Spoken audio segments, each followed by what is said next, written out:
Thank you, Mr. Speaker, sir. Mr. Speaker, sir, I'd like to thank you for this opportunity.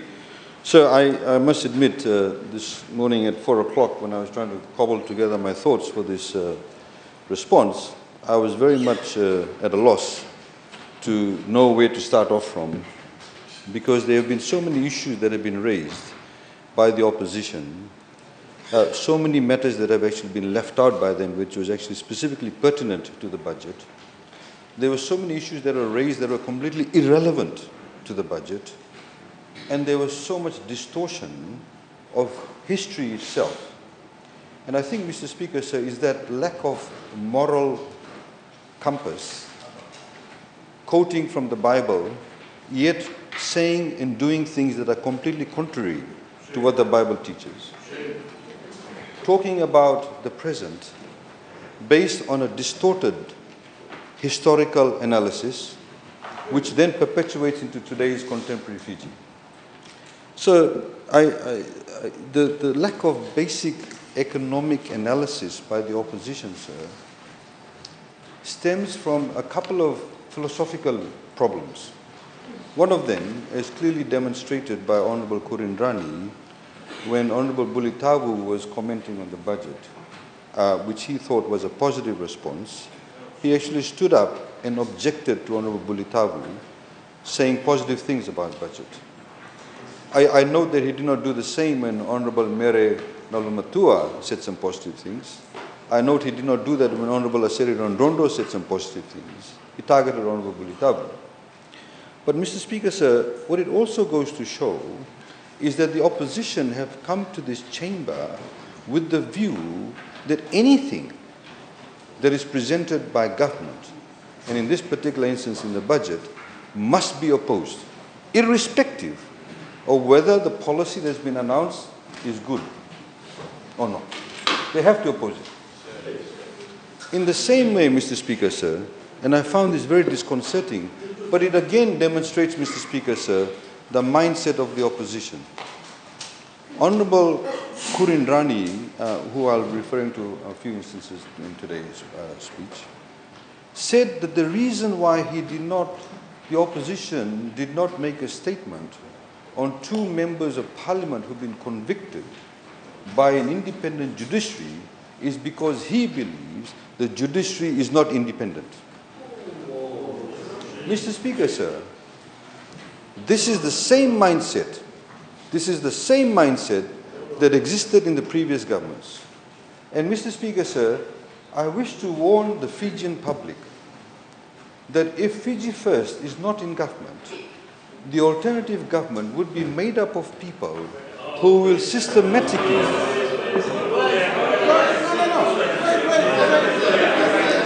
Order. You should have talked to this man before he spoke. Order. Order.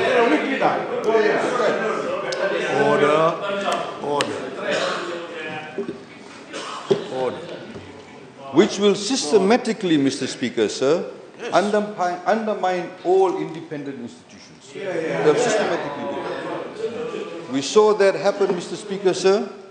We saw that happen, Mr. Speaker, sir, in the governments prior to 2006, in particular after 1987. Mr. Speaker, sir, I have had members of the opposition. Order. What is your point of order? It's irrelevant. It's very irregular when there's a right of reply being made for you to raise a point of order. What is your point of order? That's what he's talking about is irrelevant of what I made a point of order yesterday.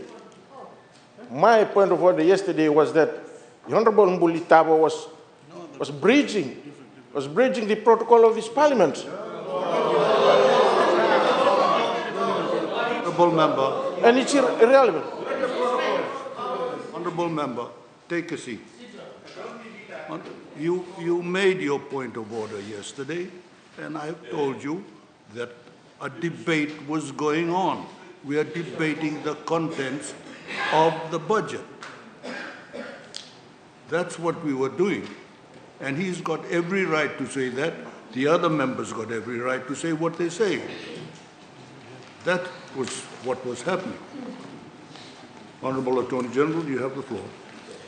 Thank you, Mr. Speaker, sir. As I was saying, sir, and Honorable Kurindani again has dug himself in a hole. There's no such protocol.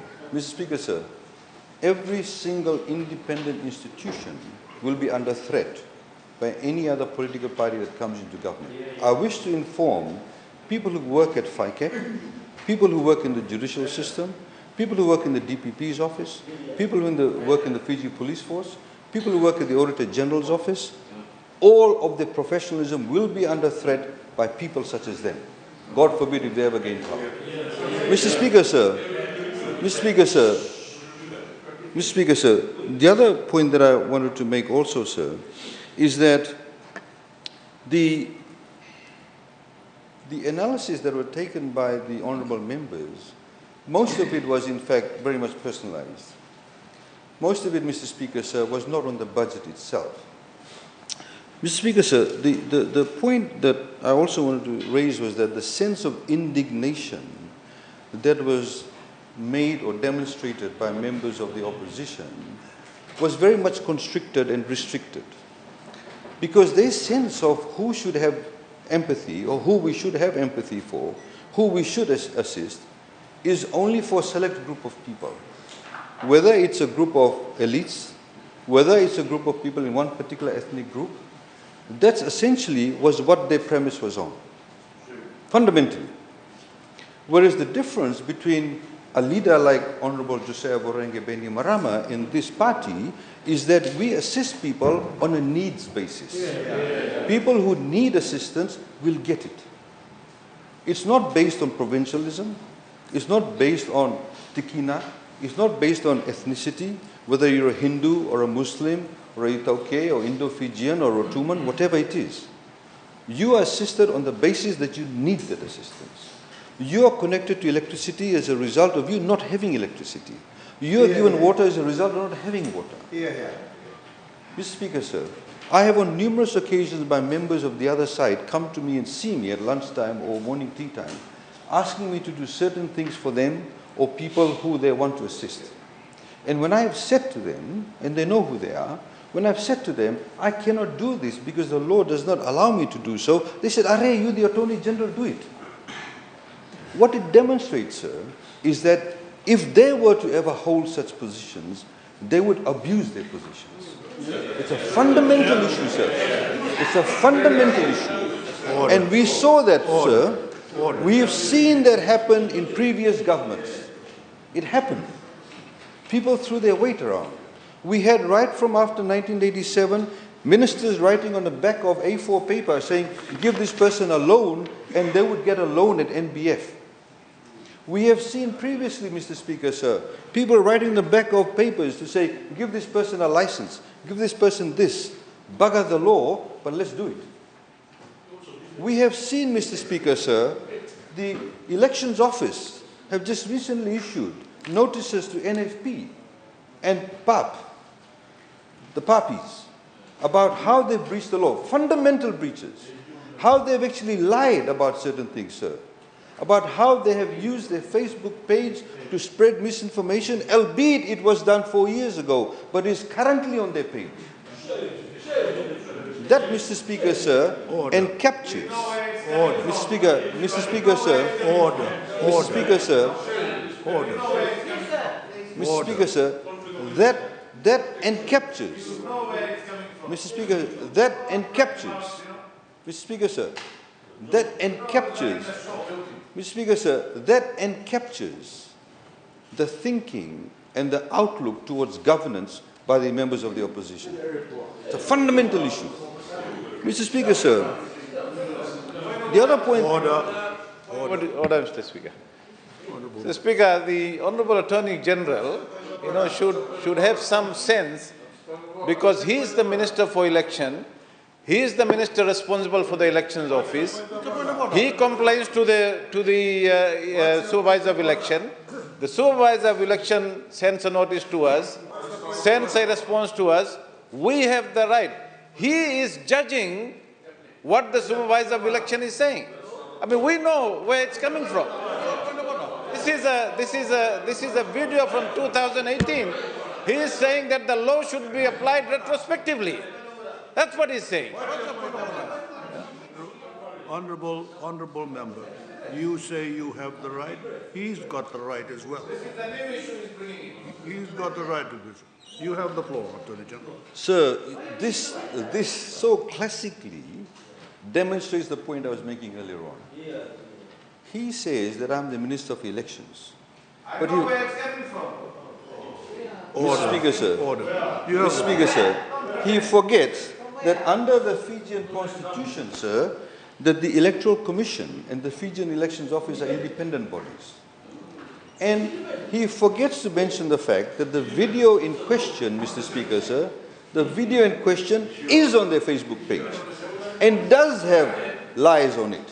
I'll leave it there, Mr. Speaker, sir. He knows where it's coming. Mr. Speaker, sir. Order. The other point I wanted to make, Mr. Speaker, sir, is that it's the sense of justice that we must talk about.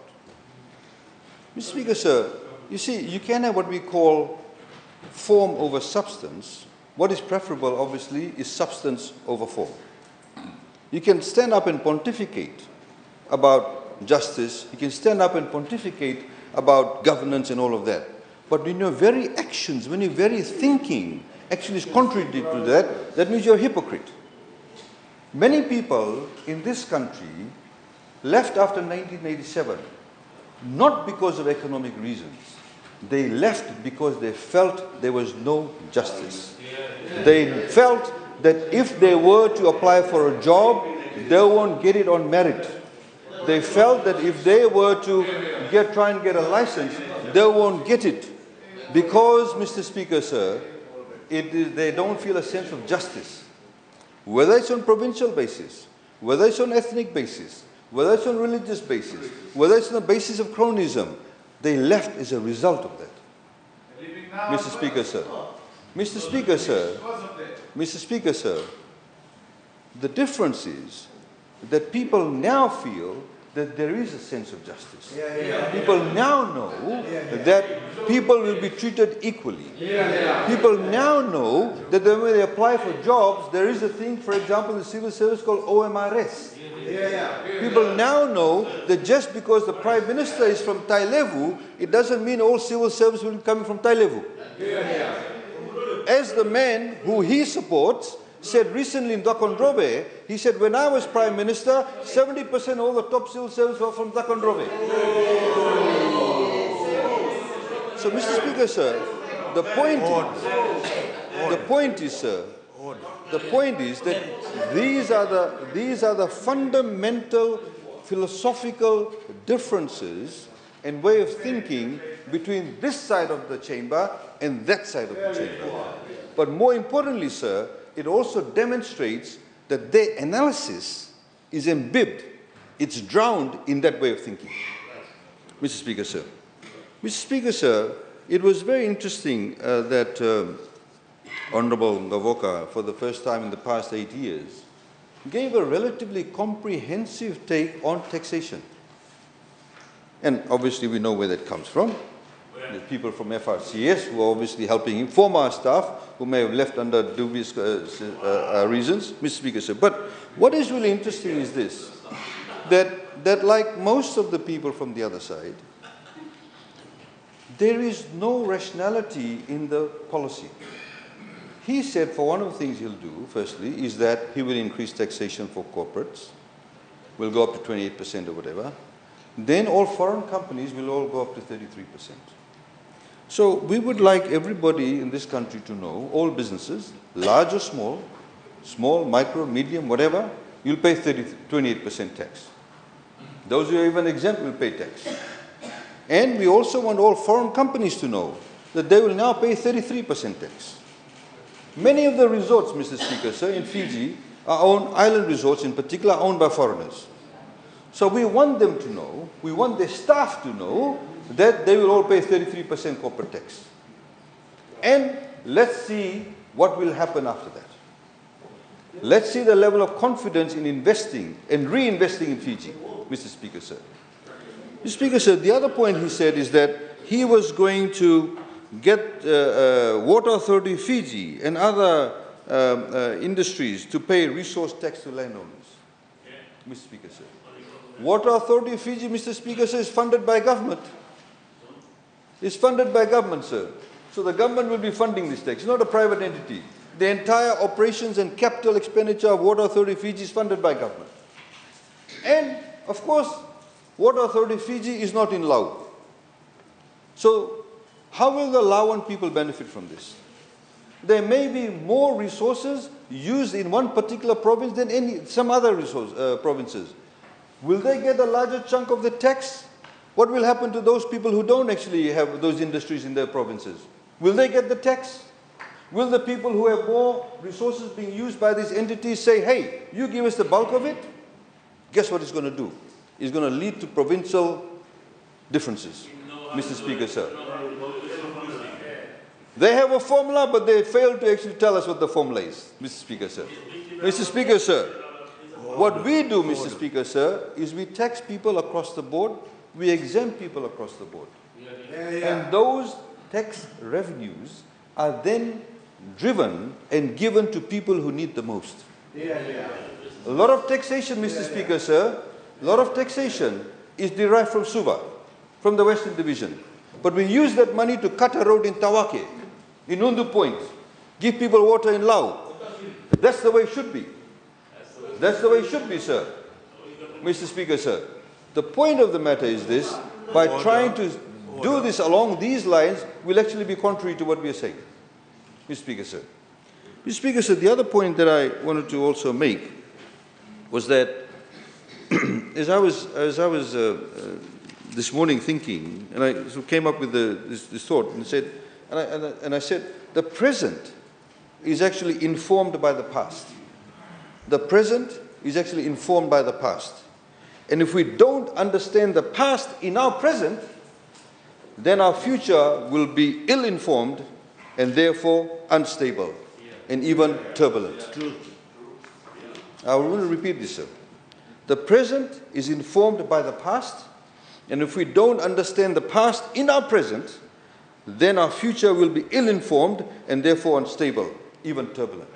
And that's precisely, sir, Mr. Speaker, sir, that's precisely the problem with the opposition. They don't want to actually get a true representation of the past.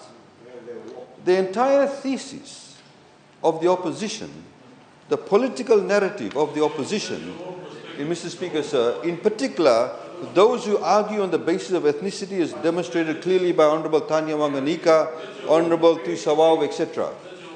They have a wrong analysis of factual analysis of what happened in Fiji. The two protagonists, and let me be frank about this, sir.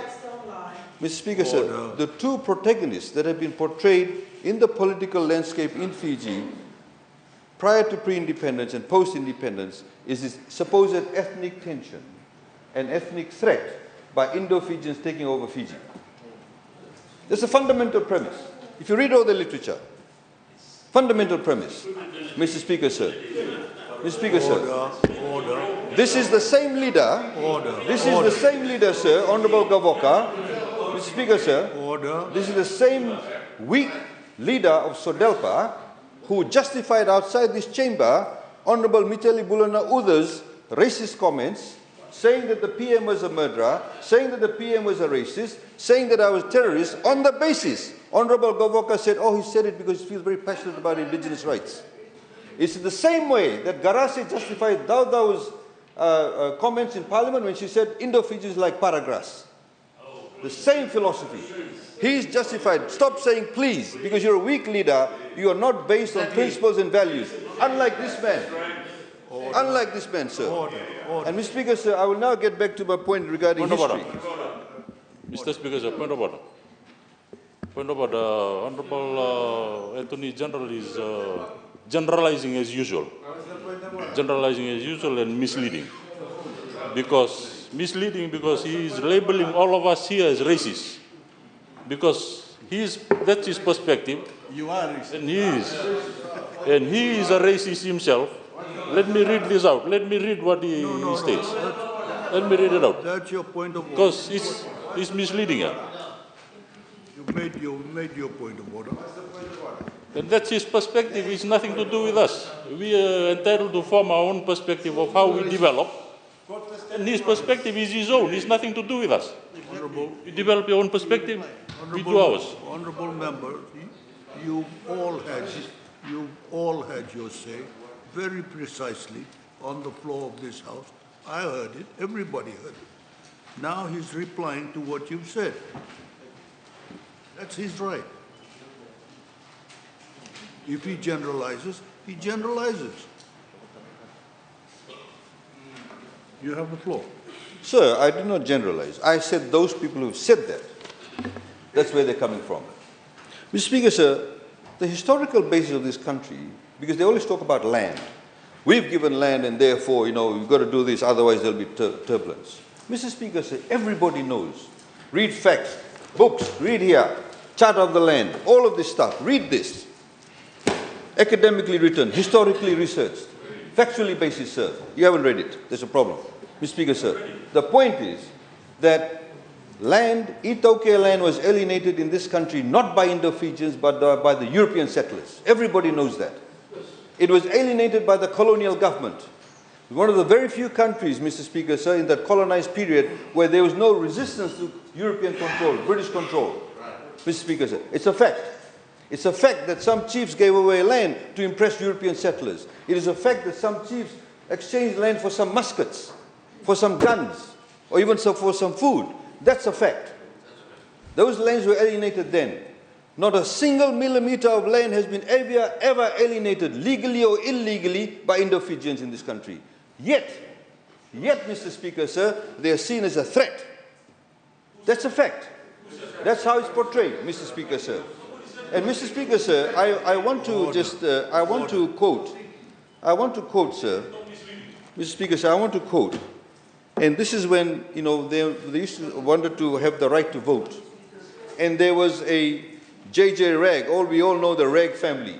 J.J. Ragg said, he urged one of the chiefs, Tuita Levu, and this is a quote, he said, "We must endeavor to permeate the whole of the Fijian race," meaning Itoke, "we must endeavor to permeate the whole of the Fijian race with the fixed idea that the granting of the franchise and equal status to the Indians in Fiji would mean the ultimate loss of all their lands and rights, and later their final extinction from the face of the earth."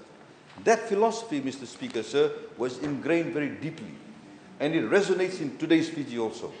It resonates in the justification of 87 coup. It resonates in the justification of removal of the Chaudhry government in 2000. That is a fact, Mr. Speaker, sir. So if we are to look into the future, to build a strong economy, to build a strong nation, we must rid ourselves, exercise ourselves, get rid of all these ghosts from the past. It's a fact, Mr. Speaker, sir. Today, till today, in colloquial language in Fiji, if you say to somebody you're a Keidolo, it's a negative term. But there is a place called Dolo. There were people from Dolo who resisted British control. And today it's been imbibed in our culture that if you call anybody Keidolo, it's a negative term. But people from Dolo, there were 70 to 80 people killed. There's no standing British army. They brought in Itoke people from the eastern divisions of Fiji and formed what they call the first native constabulary. There are people from Ra who were exiled to Kandavu because they resisted British control. That is not taught in our history. That is not understood. That is why, for example, when Ratu Sukuna did all the provincial and the land stuff, Navosa was put together with Nadronga. Navosa was split up into other provinces. That's the reality. Don't romanticize the past. Don't put a narrative that is not true. We till today have people in Ba, in Nandi, complaining about the way the land was alienated to different Itokotokas and Matangalis because of political considerations at that point in time. Please, let's not romanticize. Because if you don't romanticize, if you talk about the facts, then you can actually have a better future. We can make the right decisions, sir. Let's not forget the fact that Honorable like Seruratu talked about. When the people in Monasavu gave up their land for the electricity, for Monasavu Dam, how much were they paid? They didn't even get electricity. This man gave them electricity. Let's understand that. When they did the Fiji Hardwood Corporation, Mr. Speaker, sir, the mahogany plantation, 1950s and 60s, the Itoke people paid peppercorn rent. 1 shilling, 2 shillings. Mr. Speaker, sir, we fixed it up. He fixed it up. Mr. Speaker, sir. Mr. Speaker, sir, so these are the realities that they need to understand. Let's shed ourselves of all this nonsense about the past. This fabricated narrative, Mr. Speaker, sir. Only then we'll have true analysis. Mr. Speaker, sir, the other point that I wanted to make also was, you know, I've said this so many times, you know, please read people like Simeone Durutalo. He is one of my heroes, actually. Please read, yes, great man, you'd learn.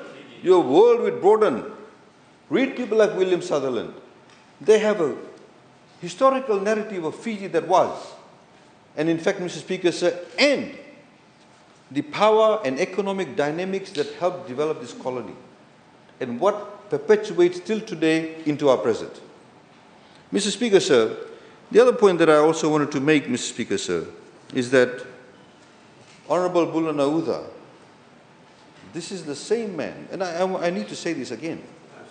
In 2000, sir, when on an hourly basis, the Chaudhry government was slowly being dismantled on an hourly basis, Honorable Bulanauda, and there's a video of it at USP in the library, standing outside Civic Center, and he said, the executive, the judiciary, is ruled by the Kendya Hindu Tevoro.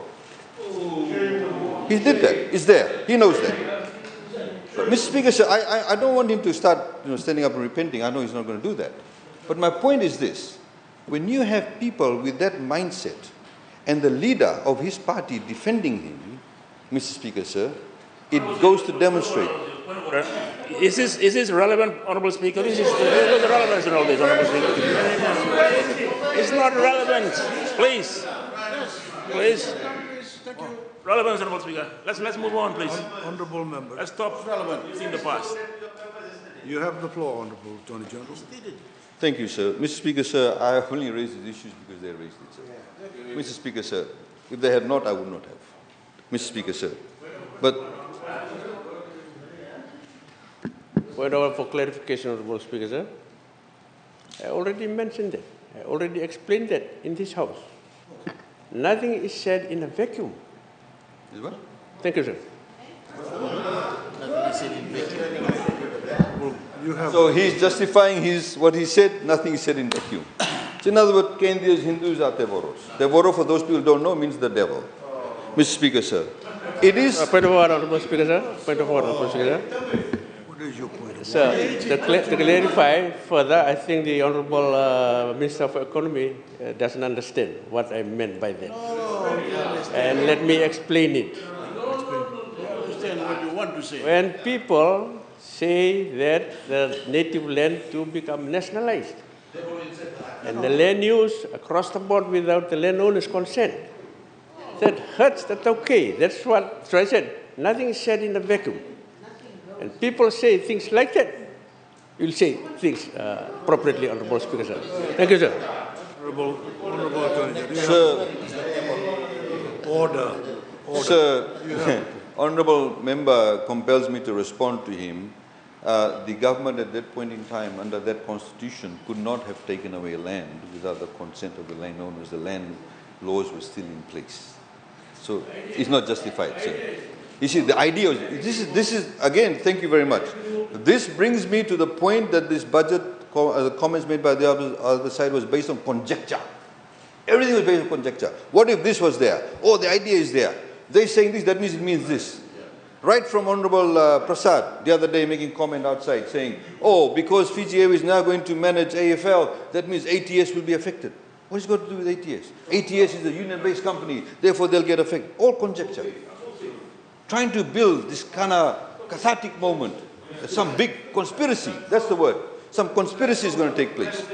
Mr. Speaker, sir, the last point I want to just delve on this. I remember, I don't know, I don't think it was last year.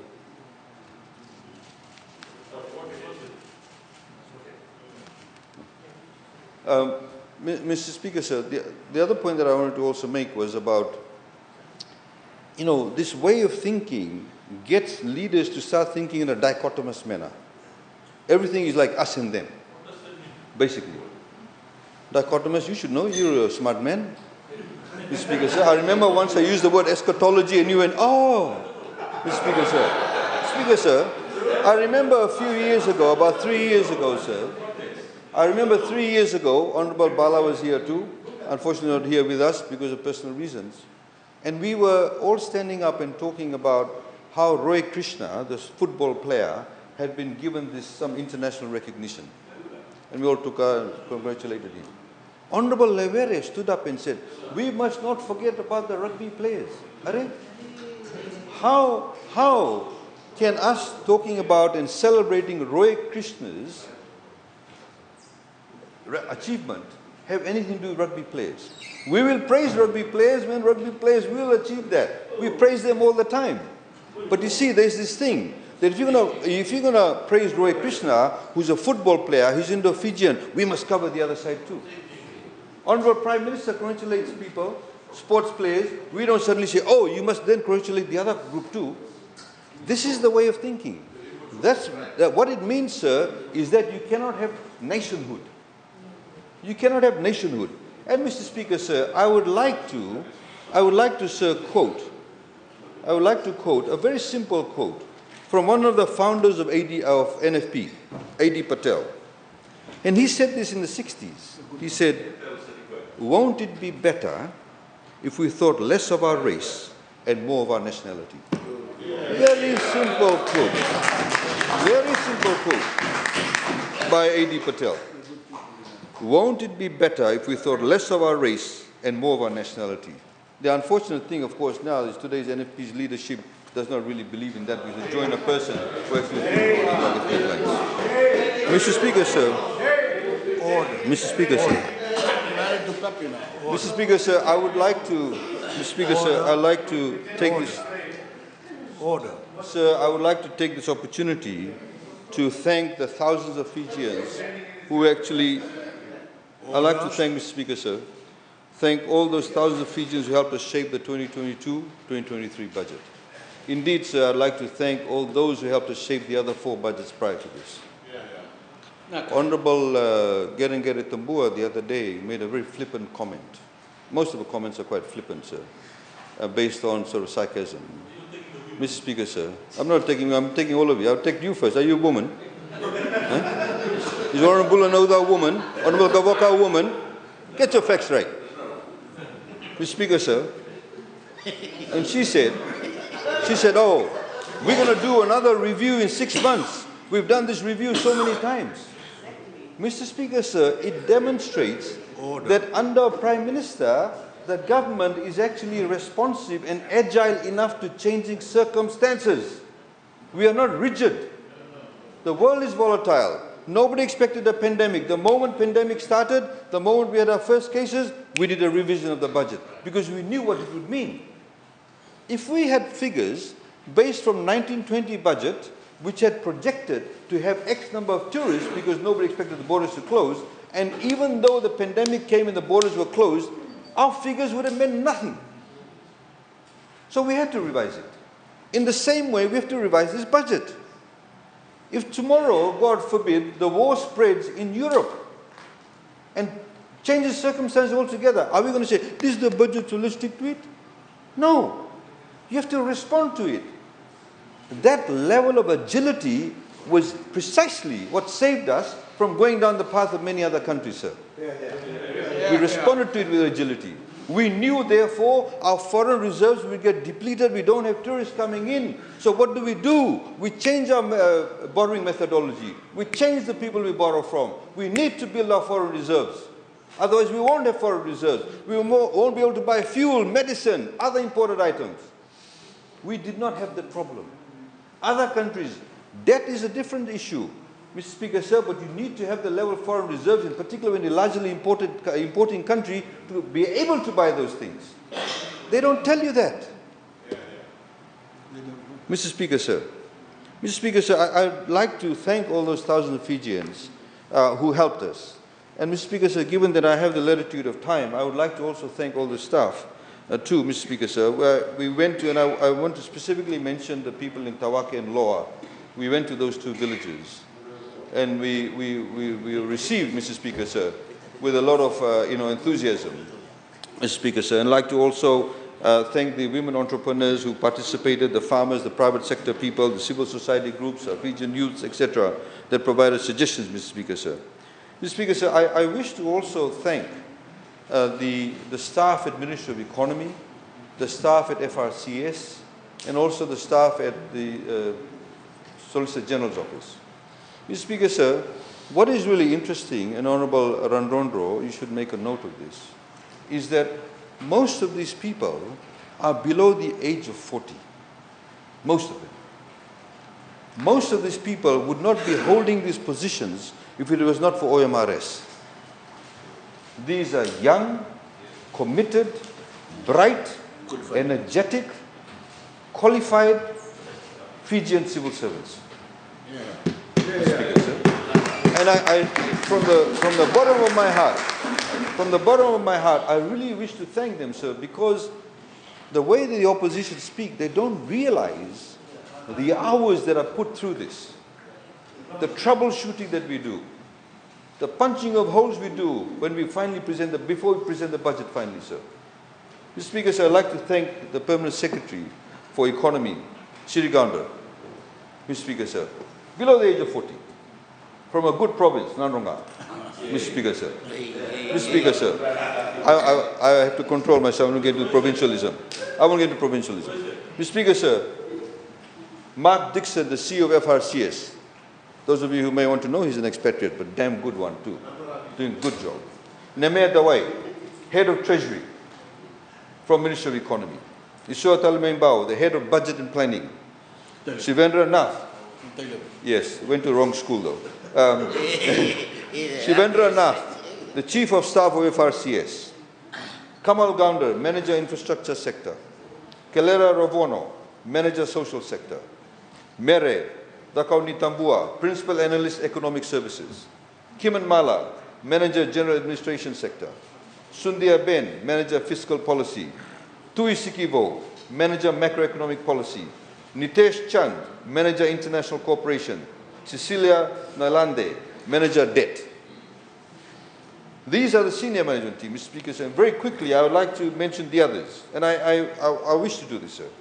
Poonam Singh in Budget and Planning, Sandeep Kumar, Anike Singh, Ashlyn Singh, Shanil Prasad, Lendua Vakaloloma, Frida Fremlin, Laurie Singh, Namrata Singh, Miriama Ketendromo, Tari Bebea, Alumedi Rokum Biau, Malvina Singh, Ankit Prasad, Alipate Kete, Pranita Raj, Aparosa Tuiwalese, Anare Jyoti Prasad.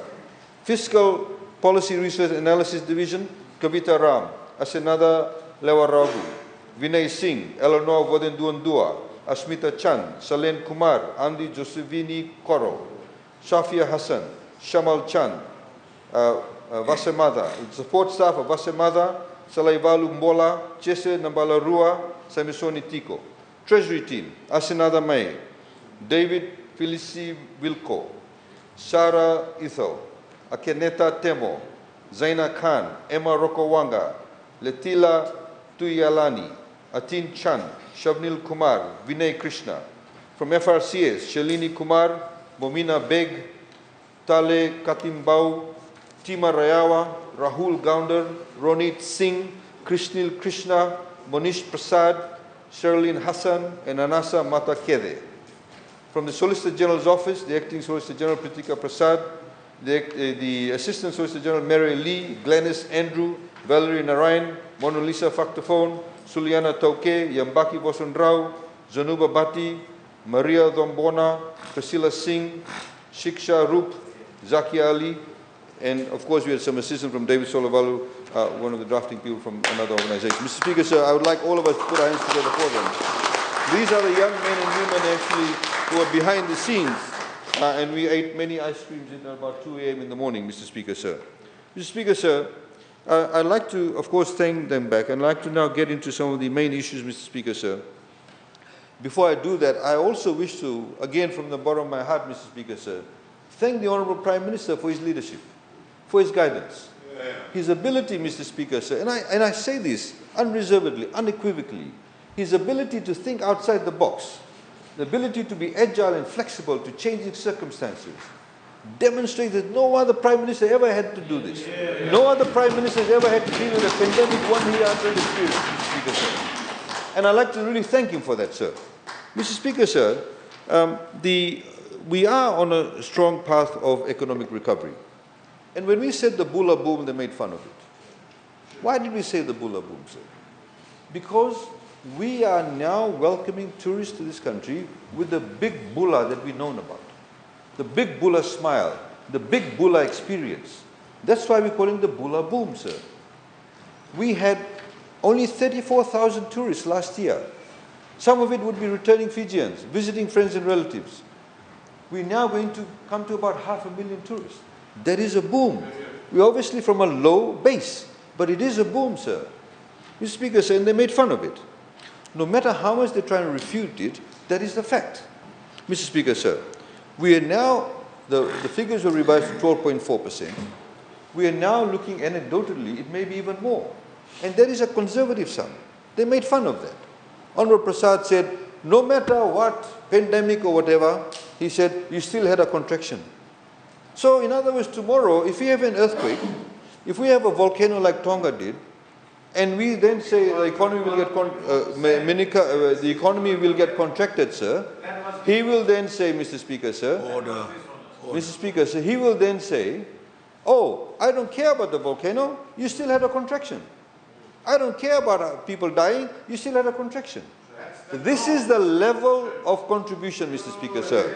Mr. Speaker, sir, Mr. Speaker, sir, as he knows and everybody knows that the 2022 growth, Mr. Speaker, sir, is coming from a low base after a massive 17.2% contraction in 2020 and a 4.1% contraction in 2021. Every single country in the world was affected by the COVID pandemic, sir. We faced our highest ever economic decline. And, I'll say it again unequivocally, it was because of decisive and strong leadership. We were criticized so many times. When the Prime Minister said we'll do a lockdown, based on science, based on health advice, we'll do bubbles. They said don't do bubbles, don't do lockdowns. When we then lifted it up, they said do lockdowns, do bubbles.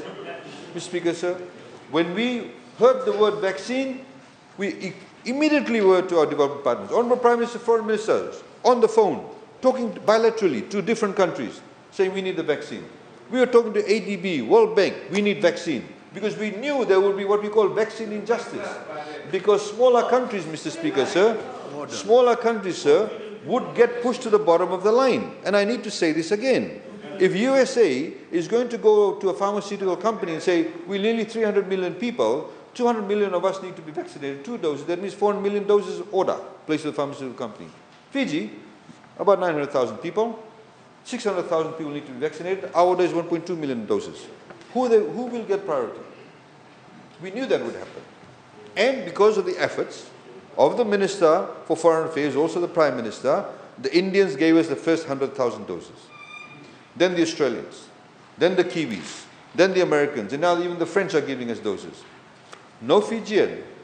Every one of you in this room that's been vaccinated did not pay a single cent for it. We as a government did not pay a single cent for it. We had to pay for the administration of it. We had to hire vehicles, we had to pay nurses, we had to send people on boats, on horses, whatever it was, to get to people to vaccinate them.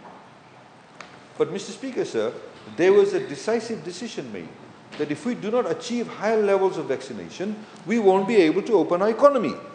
No jabs, no job policy worked. The 360 worked. Yes, that was a condition. And yes, it worked. Prime Minister said we'll open before December, before Christmas, we opened on the 1st of December. And we had our national carrier ready to fly. If we did not have a national carrier, we'd be twiddling our thumbs. Then Virgin would have said, oh guys, look, we're going to come on the 30th of December. And, you know, Air New Zealand may say, oh, we're going to come on the 19th of December. Or somebody else may have said, Qantas may have said, we'll come on the 30th of January. We would have been left to their whims and fancies. Mr. Speaker, sir. Mr. Speaker, sir, there's obviously a kind of gloom and doom theory by the opposition. And like I said earlier on, everything we did, they have to oppose it. And Mr. Speaker, sir, and everything, was played politically. It's, as we've said in Parliament before, as Bill Clinton said, is the economy stupid? That's what we need to rescue. That's what is our focus. This entire budget has been sent the elections budget. In fact, elections were far from our thought. We are primarily concerned, if you look at the gist of the budget, most of the policies that we announced previously, sir, are continuing. The new things are what we call the inflation mitigation. Everything else is the same. No changes. Some, yes, adjustments here. Forestry's got a bit more money. Certain adjustments have been made in various other heads, but we've continued with that, Mr. Speaker, sir. If we want to do really an election budget, we could have done a lot more. We would have been irresponsible. We would have been fiscally responsible. Deficit has been reduced from 12% to 7%. We could have said election year, let's blow it out. None of them mention the deficit has come down from 12% to 7%. None of them. Mr. Speaker, sir, they've of course tried to discredit what has been called the Beni Marama boom. The fact is that we've never had 9 years of consecutive growth in Fiji. Mr. Speaker, sir, it is a fact.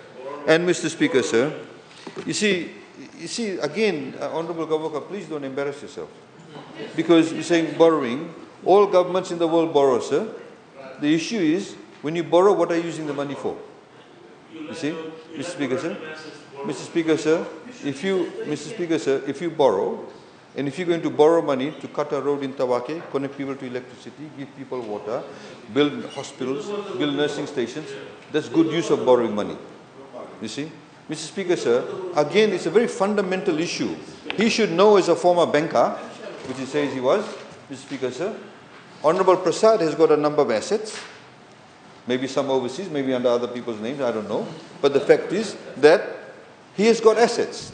If Honorable Charles Singarara, Mr. Speaker, sir, if Honorable Charles Singarara does not have that many assets, the amount of money that Honorable Prasad can borrow will be far greater than Honorable Singarara. It's a fact. That's what happens. The more assets you have, the more capacity you have to borrow, or you can borrow. Very simple, sir. If the economy is doing well, when financiers see that you have a continuous growth rate, they will be able to lend you money. But none of them actually, Mr. Speaker, sir, mentioned the fact that our GDP doubled in such a short period of time. It doubled, Mr. Speaker, sir. And that there was improvement in income levels, Mr. Speaker, sir. People have more cars, more homes have been bought, started new businesses, embraced new opportunities, better services, improved life, Mr. Speaker, sir. That's the result, Mr. Speaker, sir, of the 9 years of growth. Honorable Prasad talks about the marginal economic contraction of 0.69 in 2019, saying the economy was slowing prior to COVID-19. But he conveniently ignores the sustained and strong growth in 9 years prior to that. He goes on about the 0.6%. The world actually went into recession. He doesn't talk about that. Mr. Speaker, sir, to put things into perspective, our real GDP in 2022 is almost 116% higher than what it was in 2006. More than double.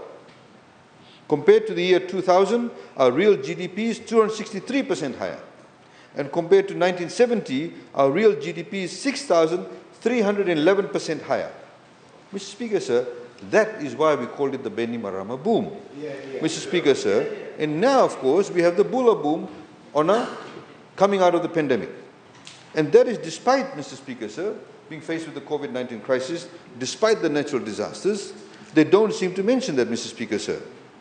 Mr. Speaker, sir, nobody talks about the 14 cyclones we've had. Nobody talks about that. Nobody talks about the fact that Cyclone Winston wiped off 1/3 of the value of our GDP in 36 hours. In 36 hours, sir. And I'm glad Honorable Rondrondro acknowledged the fact that the schools we built from the rebuild program, Build Back Better, after Cyclone Winston, none of them got affected. At least I thank him for his honesty in that respect. In the same way, I thank him for his honesty regarding rural infrastructure roads. Yes, not everything is perfect. I also thank him for his acknowledgement how a road from Nandi to Suva through inland duty levu would open up opportunities for those landowners. Open up opportunities not just for those landowners, but other Fijians living in other parts of Fiji. Mr. Speaker, sir. Mr. Speaker, sir, it was quite interesting how Honorable Lalam Balavu does not want to benchmark us against developed countries like Australia, New Zealand, Singapore, but he wants us to be compared to Solomon Islands and Papua New Guinea. This is the level of opposition, Mr. Speaker, sir, we have in terms of the contribution. A true reflection of the shallow depth of Sudalpa's vision and leadership capabilities. Mr. Speaker, sir, Honorable Lalam Balavu came up with his own figures for real growth. He and his so-called economist friends, we know who they are, do not agree with the credible institutions like IMF, World Bank and ADB on growth projections. This is really absurd, sir. In fact, the ANZ, we said, are projecting will grow by 22%. We don't agree with them, but that's their projection. Mr. Speaker, sir, and I hope they're right. Some miracle gets pulled out. Honorable Lalam Balavu also refuted the poverty numbers from the World Bank. Really, Honorable Lalam Balavu? The opposition, Mr. Speaker, sir, likes to pick and choose commentary from these agencies only when it suits their political narrative. And that's the point I was trying to highlight. They all have embraced a particular narrative. They will not change from it. Even though the facts may be staring straight at them in their faces, they won't change. Mr. Speaker, sir, they talked about extreme poverty. Extreme poverty is defined by the World Bank is almost non-existent in Fiji. Abject poverty, what we call abject poverty. Poverty rate stood at 24.1% as per the 2019-2020 HIES. This is one of the lowest levels of poverty ever registered in Fiji. In 2002 and 2003, poverty was 35%. In 2008-2009, poverty was 31%. Then it fell to 28% in 2013, 2014, and to around 24% in 2019-2020. Based on current population estimates, Mr. Speaker, sir, it's clear that under the Bainimarama government and, of course, the Fiji First government, almost 100,000 Fijians have been lifted out of poverty. That is the boom, sir. Lifting 100,000 Fijians out of poverty is no ordinary feat. It's a direct result of 9 years of consecutive economic growth and various social empowerment initiatives like free education, equality in employment, creation of 1,000 jobs under the Bainimarama government. We had the lowest unemployment rate in about 20 years, sir. You see, they equate growth with debt levels. It logically does not work. They don't even understand the basics. Mr. Speaker, sir, of course, we need to continue to fight more against poverty. It is not an overnight fight. It requires continuous effort. It requires extra effort from everybody, sir. It requires decisive leadership, strategic thinking, way forward thinking, not only up till the next elections, but 5, 10, 15 years' time, sir. Mr. Speaker, sir, as we've said, the budget is fiscally responsible. We've been saying we've reduced the fiscal deficit from 13.8%, sir, to 7.4% GDP. Our debt to GDP ratio is now on a downward path, declining from around 89% this year to 85% at the end of July 2023. Based on our planned fiscal consolidation, the debt to GDP ratio is expected to fall below 70% of GDP by the end of this decade. Mr. Speaker, sir, there has been so much misinformation and fear-mongering about the opposition on the debt issue. And I have to go and do this sort of, 101 kind of lesson on debt. We have said it many times, and Mr. Speaker, and I'll repeat again today, the high levels of borrowings during the COVID-19 period was absolutely necessary and appropriate.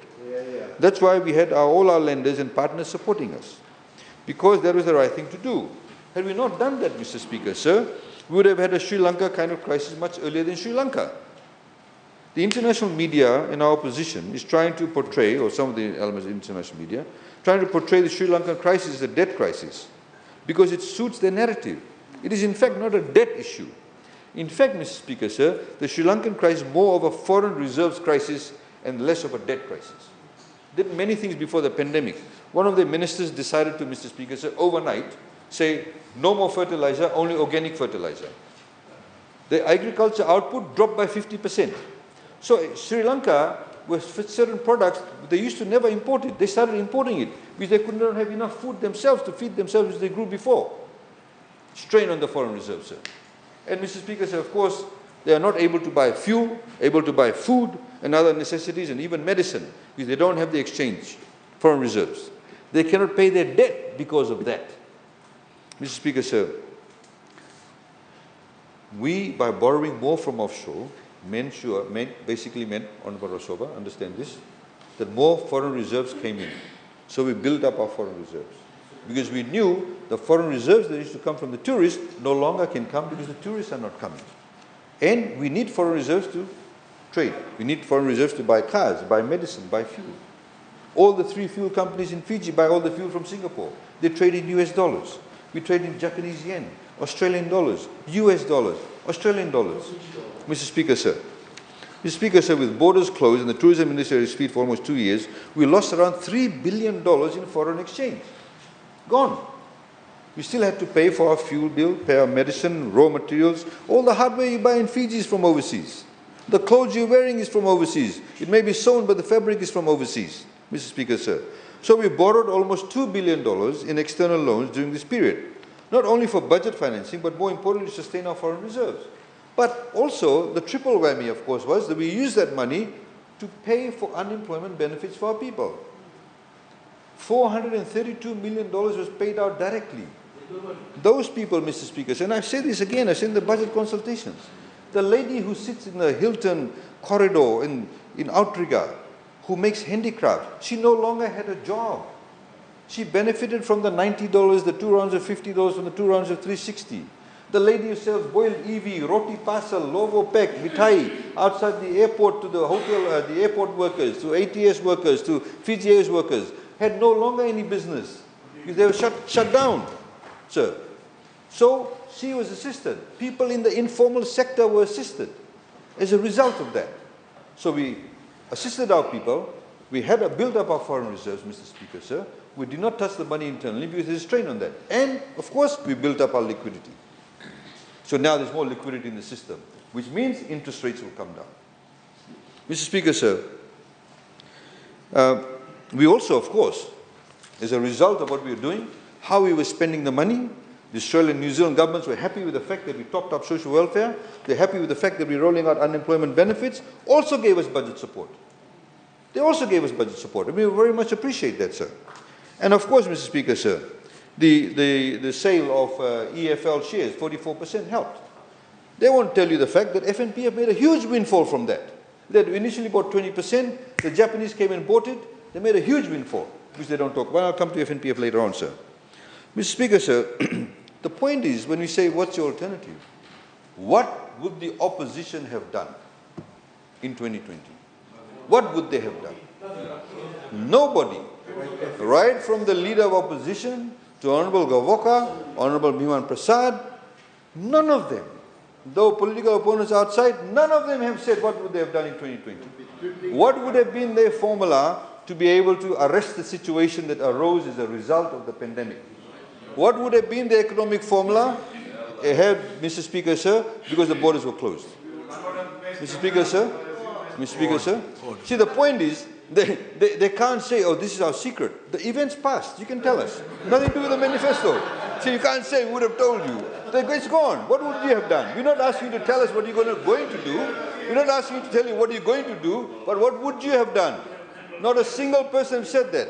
Honorable Prasad said to cut civil service pay, published in the Free Times, cut 10% pay. Honorable, not honorable, I will say honorable is no longer, well, never was honorable. Narumbe has said that we should cut down civil service size, have flexible, reduced hours. All of them said that, Mr. Speaker, sir. Till today, an Honorable Prasad has the gumption to argue about this, but he has not told us what he would have done. Not he's going to do, what would he have done? Mr. Speaker, sir. Mr. Speaker, sir. Mr. Speaker, sir. Order. You see, he's just howling. It's just noise. Mr. Speaker, sir. Mr. Speaker, sir, on the debt issue, Fiji's debt is at sustainable. Mr. Speaker, sir. Order. Fiji's debt levels at sustainable levels. This has also been confirmed by the credible international institutions like the IMF, World Bank, ADB, ANZ Bank, international credit rating agencies. Mr. Speaker, sir, I'd like to urge all Fijians, please, don't be misled by these people. Don't be misled by these people or the people outside. You can see the results on the ground. Mr. Speaker, sir, credible lenders like the World Bank, ADB, AIIB, JICA, and others are willing to lend 5 times more than what they did before. This simply means they have the confidence Fiji will be able to pay its debt, and debt levels are sustainable. No lender would lend to a person or country if they thought the borrower would not be able to repay back. Honorable Lalan Balawu claims that ADB has said that Fiji's debt is unsustainable. That's not true, Mr. Speaker, sir. So if it was true, why is ADB still lending to Fiji? They want to lend to us also in the Nedi River. We said we don't want it. because we have a difference in as to how we should mitigate those risks in regarding whether we should do dredging or build floodplains.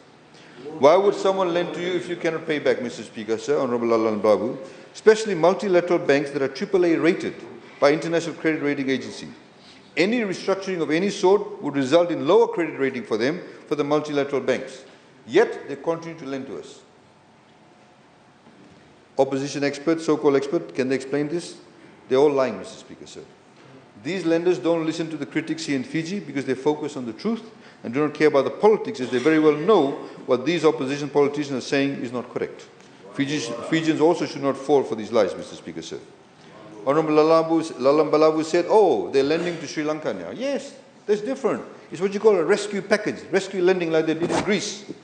It has come after governments have been toppled. It has come after government changed a lot of prescriptive policies, austerity measures. They'll tell them to raise their VAT. They'll tell them to cut back on expenditure. They do it with all these prescriptions. Everybody knows that. They're not prescribing those to us, sir. They're not telling us to have these kind of austerity measures that they put in Greece or in Sri Lanka. See, this is the kind of level of unsophisticated, non-nuanced analysis.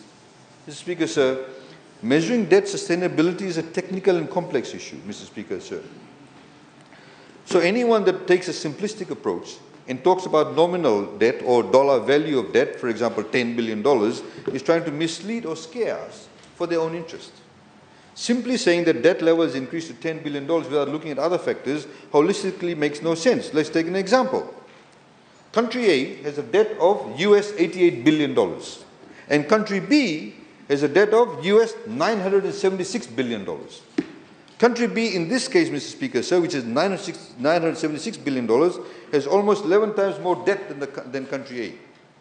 Somebody might tell you that country B is too much in debt.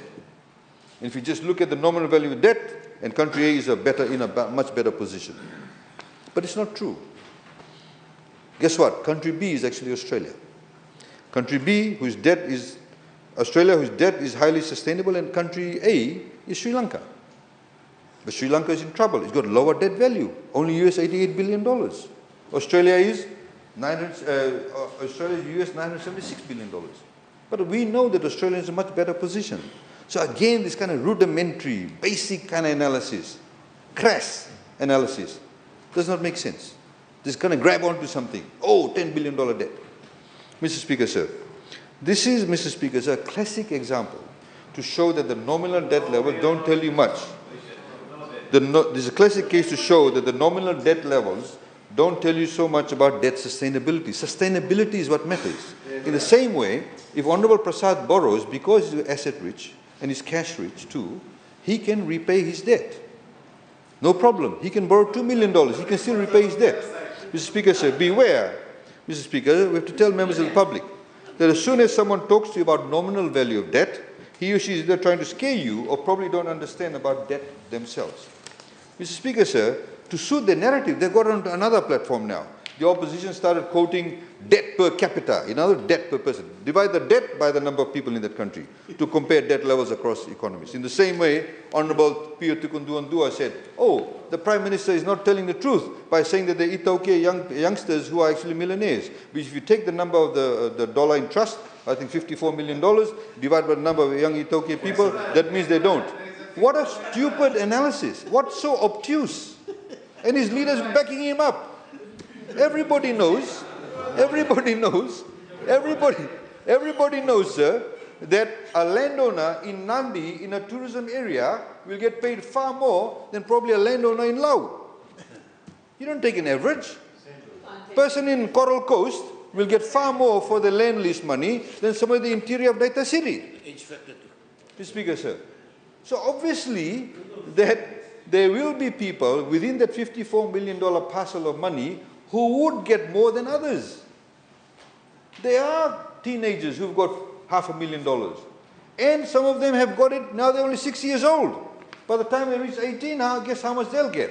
But of course, a young person who's in Lau, where the land is not leased much, or in the interior of Naitasiri, or somewhere else, interior somewhere else, won't have that much. But the landowners where the land is high in demand, they will get more. Makes sense. Landowning unit in Tokotokus, they've got a small parcel of land, they won't get that much money. See, this is basic. And Honorable Prasad is just howling on. This is the problem. You see, they latch onto a narrative. They latch onto a narrative, and they just don't want to let go. In fact, in spite of the facts. Mr. Speaker, sir, Honorable Lalam Balawu and Honorable Prasad, if Fiji, Mr. Speaker, sir, Honorable Lalam Balawu and Honorable Prasad, if Fiji is a debt per capita more than Sri Lanka, why Sri Lanka failed? If they're going to use that analysis. With the debt per capita, they're saying in Fiji, the debt per capita, Mr. Speaker, sir, Mr. Speaker, sir, a debt per capita, Mr. Speaker, sir, in Fiji, they're saying is higher than Sri Lanka. If that is the indicator, then why Sri Lanka failed? Australia has a debt per capita of US $41,000. New Zealand has a debt per capita of US $26,000. The US has a debt per capita of US $95,000.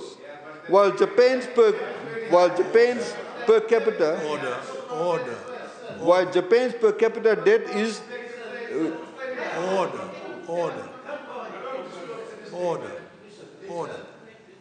It's quite amusing, sir. Mr. Speaker, sir, Japan's per capita debt is $103,000 US.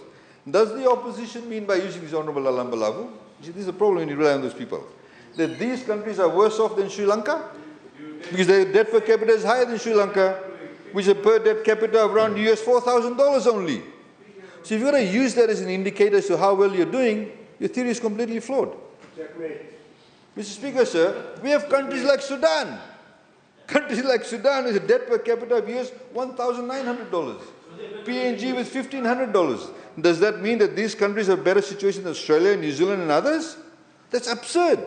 It's illogical. It's stupid. It's obtuse. Mr. Speaker, sir, Honorable Prasad, please listen. We hope you have not taught the same to your students. We have more sensible lecturers by Dr. Roop Singh and others replacing at USP. Mr. Speaker, sir. No, you are. That's the problem. Mr. Speaker, sir, the most common way, Mr. Speaker, sir, Mr. Speaker, sir, the most common way. Order. Mr. Speaker, sir, he's made statements outside Parliament about debt per capita, and now he wants to defend it. He's saying it's one of the indicators, when he tried to say that is the indicator. Mr. Speaker, sir, the most common way to compare debt levels across countries is to look at the debt to GDP. Mr. Speaker, sir, please stop muttering. Look at the debt to GDP ratio. This is like comparing a debt to your income levels. GDP is simply measures the total income of the country or the total value of goods and services produced in the country during the year. Again, there is no magic number for the debt to GDP ratio to measure debt sustainability, because even the debt to GDP ratio does not give you the full picture about the debt portfolio. It's largely useful to compare debt levels across countries relative to their respective GDP levels. But again, it does not say much about debt sustainability. Mr. Speaker, sir, I have to talk in that manner. Sir, I have to talk in that manner because your side does not understand. Speaker, sir. This is why it labors me to do this. Mr. Speaker, sir, Fiji's debt to GDP ratio. Mr. Speaker, sir, Fiji's debt to GDP ratio is on a declining trend since 2009 and reached around 43% pre-TC Winston. The large reconstruction spending after Winston increased the debt to GDP ratio. However, it is still below 50% of GDP, Honorable Kurundrani. This is the same reconstruction effort that was acknowledged by Honorable Randondro. After the COVID-19 crisis, the increase in borrowings and large contraction in GDP has led to the debt to GDP ratio increasing over 80%. Mr. Speaker, Sir, Honorable Kurundrani says that we have exceeded the benchmark 40% debt to GDP ratio. He conveniently forgets the pandemic and the debt levels across all countries have increased. 40% debt to GDP is not a realistic benchmark for all developing countries in a post-pandemic world. Every single country in the world has increased its debt post-COVID. This will eventually come down as the economy recovers, sir. Mr. Speaker, sir, had we not borrowed during COVID-19, the economy would have collapsed. We would have had large devaluation, which they don't acknowledge. Social challenges would have increased, at price levels would have skyrocketed, and our reputation internationally would have been tarnished. Through our decisive leadership and various hard measures, we have come out of the COVID-19 crisis successfully. To really understand that, sir, we have to look at various factors like the cost of debt, the ability to refinance debt when it falls due, the exposure to foreign exchange and interest rate fluctuations, the availability of foreign exchange when an external debt has to be paid, the profile, the quantity of debt repayments of the upcoming years, the level of government revenues to service the debt, the purpose of the debt, understanding who are the lenders and what are the lending terms and conditions, what is the state of the economy and the outlook, what are the consequences if government decides not to borrow, and many other factors. It has to be a lot more nuanced, a lot more sophisticated. We are sure the critics are not telling you any of this to the public, Mr. Speaker, sir. But the government, of course, and our lenders watch these closely. The fact is, Mr. Speaker, sir, the Fiji First government has always been borrowing for capital expenditure and investments which will generate future returns to repay this debt. When the critics claim that the future generations will pay the debt, they don't tell you that the future generations will also benefit from the roads we are building today, the communities we are connecting to electricity today, the schools we are building, a new hospital we are building today, and other infrastructure that we are investing in and indeed planning for the future. The cost of debt, as we know, sir, the cost of building something today is far cheaper than building it 10 years down the track. The cost of debt has also significantly come down, sir. We have borrowed over $900 million. We borrowed over $900 million. More than 10% of our debt portfolio, sir, is highly concessional terms, equating to over 60% grant element. They need to understand that. The amount of borrowed money that we borrowed, we will only pay back 40%. They need to understand, they need to grasp that. The World Bank and JICA have lent to Fiji at 40-year terms, 10-year grace period, and almost zero interest rates. Grace period, of course, Mr. Speaker, sir, and you spell this out for Honorable Bulanahuda, we do not have to make the principal repayments for the first 10 years. Again, this $900 million cannot be compared to $900 million in the past, borrowed at over 7 to 10% at 10 or 15-year terms. In 2006, the SDL government then borrowed over $320 million through the issuance of global bond with a coupon of 6.875%. $320 million, 6.875%, with the entire 320 to be paid in a lump sum after 5 years. Imagine that. Paying interest rate of 6.857%, and you have to pay the entire sum at the end of 5 years. This risk profile of the 5-year bond was far riskier compared to the JICA debt we have borrowed with payments spread over 40 years and interest costs at 0.01%. Mr. Speaker, sir, Fiji's ability to service debt has increased significantly. We have over 10 times more revenue than what is needed to service the debt every year. Mr. Speaker, sir, we have to know that we don't have to pay the entire debt in 1 year. Its repayment is spread over many years, and we have more than enough revenues and over $3 billion in foreign exchange to meet the debt servicing cost. Fiji, Mr. Speaker, sir, has never defaulted on debt.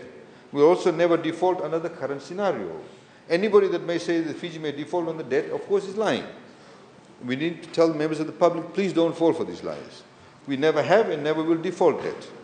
They said China will take over Kandavu because of the debt, if we don't pay the debt. Kandavu is still with Fiji, Mr. Speaker, sir, and China is still where it is. So, Mr. Speaker, sir, please, we want people to rely on the facts. Mr. Speaker, sir, the other point I want to make also is about FNPF and Fiji Airways. Mr. Speaker, sir, Honorable Chale, who made this very vociferous statement on FNPF, and I'll need to get the facts here. So, Mr. Speaker, sir, Honorable Chale was part of the board in FNPF when they made many investments, sir, without going to members of the public, without going to the workers. There's a handful of people. They had what they used to call in those days employer reps and government reps. They actually engaged, Mr. Speaker, sir, in Natandola and Matapo. They had one of the people from Matapo, Gary Irwin, who actually ended up in prison. We had an undischarged bankrupt from Europe, whose name actually is Gerard Silliot. He was declared bankrupt. He had 5 pending bench warrants issued against him. Yet they engaged with them. He used to be flown in a helicopter from Nandi Airport to Natandola. Red carpet treatment, Mr. Speaker, sir. All of this was done. Money was going down the gurgler. No consultations. And here we have, sir, a investment in a Fijian company, and any person who understands investment, sir, would know that if you have a viable company that may then come down because of things outside its control and the share price may drop, And if you buy the shares at a time when the share price have dropped, knowing full well that the share price will increase very soon because business back and booming, you'll get a huge windfall. You'll get a huge windfall. They don't tell us that. They're going on employer-employee reps. In fact, after 2007, sir, we had, because the law was such then, we had people like Felix Anthony and Daniel Urai, who were board members. Sir, yes, we did. Yes, we did, sir, because, yeah, so what? We admit. We did. We did. Because the law at that point in time was the same as it was prior to 2007. Shush, Mr. Speaker, sir. The law was such where we had to, please, you're making a lot of noise. Sir, order. The law was such where we had to have 2 employees from government, 2 reps from government, 2 from employees, and 2 from employees. My point being, these 2 gentlemen picked up somewhere between $156,000 to $186,000 just in fees, allowances. Sir, they racked up telephone bills up to $3,000–4,000. Honorable Tikon Duandua, who is now sitting on the other side of Honorable Prasad, knows this full well. He was part of the Prime Minister's office then. He knows that, Mr. Speaker, sir. My point being, and the reason I'm telling you this, sir, is that just because you have employee reps or employer reps does not mean that there'll be good investments made. Does not mean that there'll be transparency in the way that they choose investments. I've got a whole list of companies that went under. Tropic Health, Bly Shipping, which your new leader was part of. He was the CEO for a while. Mr. Speaker, sir, there were investments made in other, Honorable Charlie, you may rekindle some of your memory here. They bought land in Nandi without any due diligence. For supposedly a hotel, the land is there. I don't know whether they've sold it or not. All of these things were done, sir, without any proper due diligence. Now all in the name of, oh, we had an employee rep. Oh, we had an employer rep. It is the largest, it is the institution with the largest cash reserves. You need people on the board who know how to make investments. You need a management team that can carry out due diligence. You need an investment committee that can have the acumen and the skill sets and the investment knowledge and know-how and experience to be able to scrutinize anybody that wants to come and make an investment or use FNPF funds. That is what matters. Yes. And Mr. Speaker, sir, I've got the rate of return on the investments. Even in the pandemic, sir, 2020, 2021, 2022, rate of return on the shares was 5%, 5%, and 6%. 6%, sir. Even though, despite the pandemic, even though despite the fact that we had a slowing down of global economy, despite the fact that we have the domestic slowdown of the economy, they say we use it as a cash cow. What lot of utter nonsense, Mr. Speaker, sir. Ratumara government borrowed money from FNPF. Rambuka government borrowed money from FNPF. Garase government borrowed money from FNPF. Mr. Speaker, sir, again, you see, this is the level of obtuseness demonstrated by the Honourable Leader of NFP. In this period, when the global economy has slowed down, when businesses have shut down, sir, when businesses have shut down locally, where would FNPF get that higher level rate of return other than in government bonds? Where else? Where else would they have invested? He can't tell you that. He does not know that. In the same way, they can't tell us what would they have done in 2020-21 from an economic budget perspective. They don't know that. You see, all they know, oh, you should not have done that. They don't know the alternative. They don't know the alternative. Mr. Speaker, sir, I can tell you many people. I can tell you many people, sir. And Mr. Speaker, sir, we can tell you many people prior to 2007 who used to have a lot of side deals, Honorable Chale. People used to come, private businesses who used to... Order.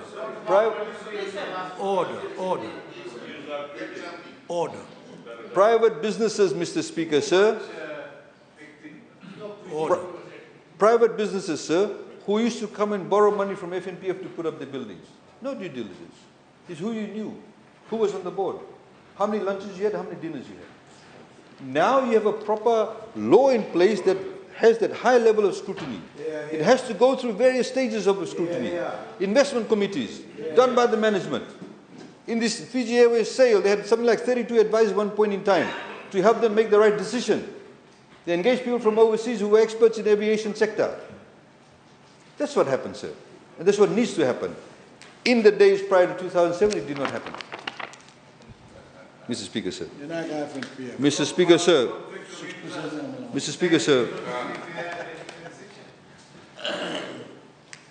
Mr. Speaker, sir, I'd like to also now continue with the rest. The paper is all messed up. Mr.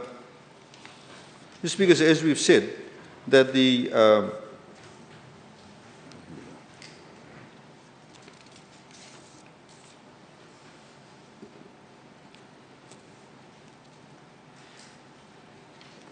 I've spoken about that. Mr. Speaker, sir, the AFL Fiji Airways deal that they're going on about. Mr. Speaker, sir, many countries in the world, sir, have the airports managed by the national carrier, because the main throughput of that airport is done by the national carrier. It makes a lot of sense. It makes synergy. It creates synergy and a seamless travel experience for those people who come into the country. If you already have the management skill sets, they went into all this conjecture. Nobody's going to lose their job. But as I told the media yesterday, sir, it doesn't mean that everything is hunky-dory all the time. We had some senior management person in AFL who was caught smuggling alcohol. People who came to the airport, friends, families, people who they knew, they brought them along to the duty-free, pushed their way through because the senior management said, let this person take 5 bottles of whiskey or whatever it was.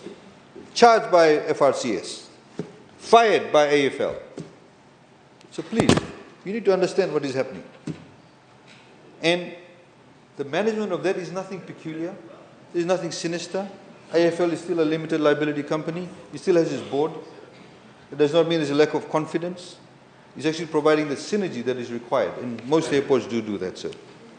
We don't want disconnectivity. It is, somebody said, oh, it's like guarding Dracula or something, Honorable Prasad said. Dracula guarding the blood bank. What blood bank? What Dracula? I don't know how many movies this man watches, sir. I mean, what is the name of the guy, sir? The Dracula guy? Christopher Lee is no more, sir. Christopher Lee is gone. Mr. Speaker, sir. Order. Mr. Speaker, sir. Order. Mr. Speaker, sir, you see, Mr. Speaker, sir, we cannot have disconnectivity. Order. Mr. Speaker, sir, we need these two companies to be in a lockstep, working together to ensure every airline, every visitor, returning Fijian, freight shipper, and inter-island travelers see the very best for our country represented at our airports. One of the mandates we have is that Fiji Airways, which also runs Fiji Link, must improve the airports at Lambasa, indeed, and must improve the airport at Tavyuni, and must improve the airport at Savasava. There is a real need to draw those synergies with those, in particular, those 3 main airports that feeds tourists, feeds people into that. And the hotel experience, the airport experience must be enhanced, sir. Mr. Speaker, sir, of course, we'll build a further collaboration. Mr. Speaker, sir, none of them actually mentioned or were proud about the fact that Fiji Air is going to commence direct flights to Vancouver. There are so many Fijians who live in Vancouver. There's another market source we can capture. There are people from the east side of Canada, sir, that can also come to Fiji. Mr. Speaker, sir, Honorable Lavere, again, unfortunately he's not here, like most of the other siders, make flippant comments. He said, oh, we've let go of our sovereignty because of Fiji Ports Corporation. We have highlighted that several times since the sale of FPCL, sir, that the asset base is still remaining with the sovereign state of Fiji. We have created a company called Assets Fiji Limited, where all the real estate of FPCL has been transferred to Assets Fiji Limited. FPCL and the shareholders are interested in providing the service. They don't really care who owns the assets. They want to provide the service and make money from providing the service. You see, they don't understand that. You don't need to own the asset to make money.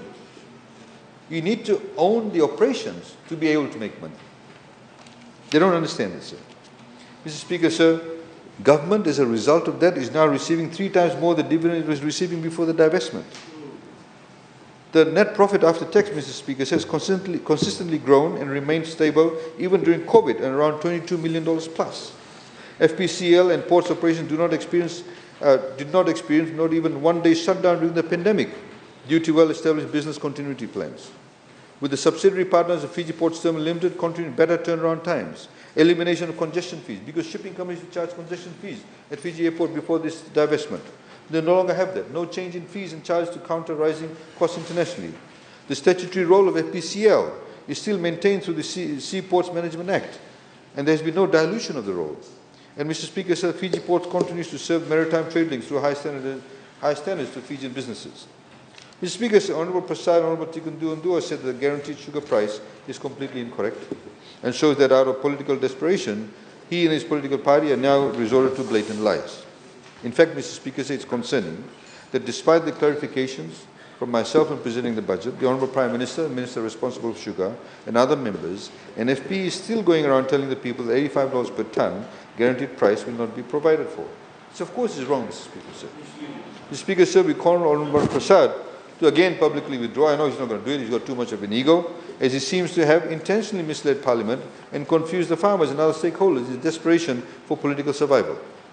Sufficient funds have been allocated to ensure the guaranteed cane price of $85 per tonne will continue, making it the fourth consecutive year that farmers will get a guaranteed price of $85 a tonne. As you have said, sir, reduced budget allocation does not mean that we have removed the guaranteed price. In fact, the increase in the domestic sugar price, an upward trend in the global price of sugar, has meant that the cost to the government has been reduced. Therefore, the $8 million allocated in the budget is sufficient. It's like if Honourable Rasova decides to bring agricultural produce from Kandavu and say if he starts growing cassava, and we say to him, we'll give you 85, we'll make sure that you always get $85 per bag. You go to the market and you get $60. We will pay you the difference, $25 a bag, right? So we have to make a budget reallocation for that. But if tomorrow you go to the market and they start buying your cassava at $80 a bag, we only have to make a $5 allocation for you. So in other words, the budgetary allocation will be less. Honourable Mayor understands this. So, Honourable Prasad to say this, Honourable Tikundua to say this, is actually completely misleading. They don't understand basic finance, basic maths, sir. Mr. Speaker, so again, you see, this is the whole conjecture, you know, going to the public. You won't get $85 a tonne. I'm going to say this come what may. Mr. Speaker, sir. Because I've always said this to Honourable Prasad. Size does not matter. Size does not matter. The size of the budget allocation does not matter. It's the quality of it, Mr. Speaker, sir. Mr. Speaker, sir, of course, they've forgotten the fact that we've increased the budget allocation for fertilizer. As some of the earlier speakers from this side of the House, Mr. Speaker, or chambers, have said that the fertilizer price has almost tripled. $80 to $90 a bag. The sugarcane farmer is still paying $20. Before the pandemic, $45.65, farmer paid $20, government paid $25.65. Now, bag of fertilizer is $80, $85, maybe it'll go up to $90, assuming it's at $80. Government has to pay $60 a bag. Farmer will pay $20, still $20. Increased allocation in the budget. Somebody said about, too much assistance to the sugarcane industry. We made a provision in the last budget, sir, that we said that 43% of cane farmers, Honourable Prasad and Tikundua and this Johnny come lately to the sugarcane industry, Mr. Speaker, sir, they don't understand this. 43% of the cane farmers in Fiji cut less than 100 tons, sir. Cut less than 100 tons. So, assuming that I cut 50 tons of sugar, that means my gross income is $4,250 a year. Gross. Take out my cartage, take out my fertilizer, take out my lease money. How much will I make in a year? $2,000?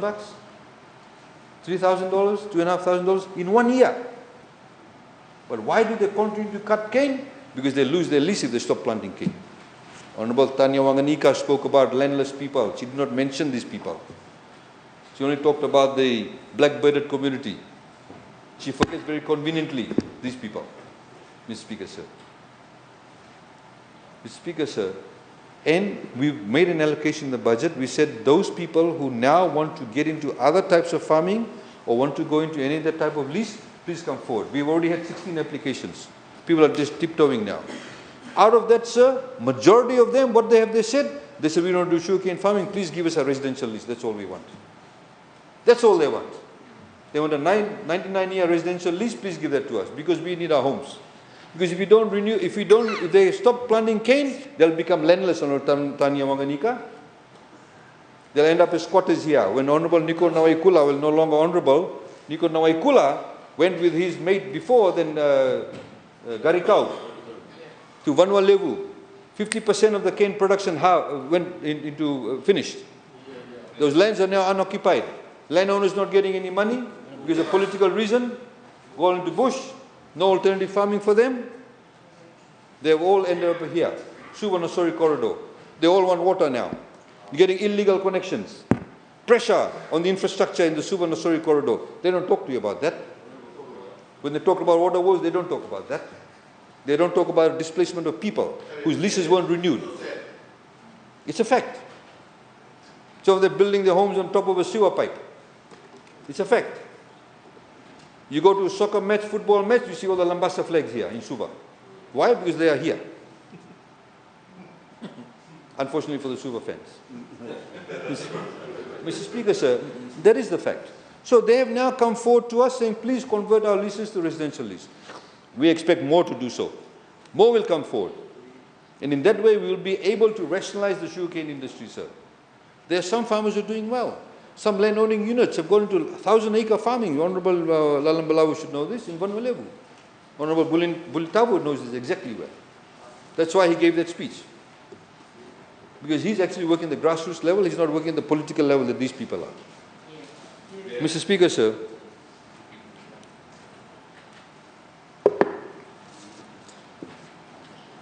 the inflation mitigation versus what they call the freebies. Mr. Speaker, sir, if I could respond to the issue of unemployment assistance, inflation mitigation, social protection. I find it really quite horrendous to listen to the opposition calling them all freebies. If we said, sir, that every person in Fiji will get $180, irrespective of your income, get $180, then I would say it's freebie.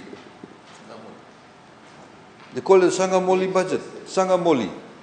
Honorable Gerengere Tambua linked it to the, the $1.90, World Bank extreme poverty measurement of $1.90.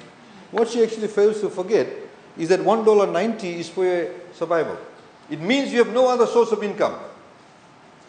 That's what it means. But she used that, you see, crass, not sophisticated in her analysis. Completely pedestrian. $1.90 US dollars, oh, you're giving only $1. These people already have a source of income. This is just assistance to them to meet the inflation costs.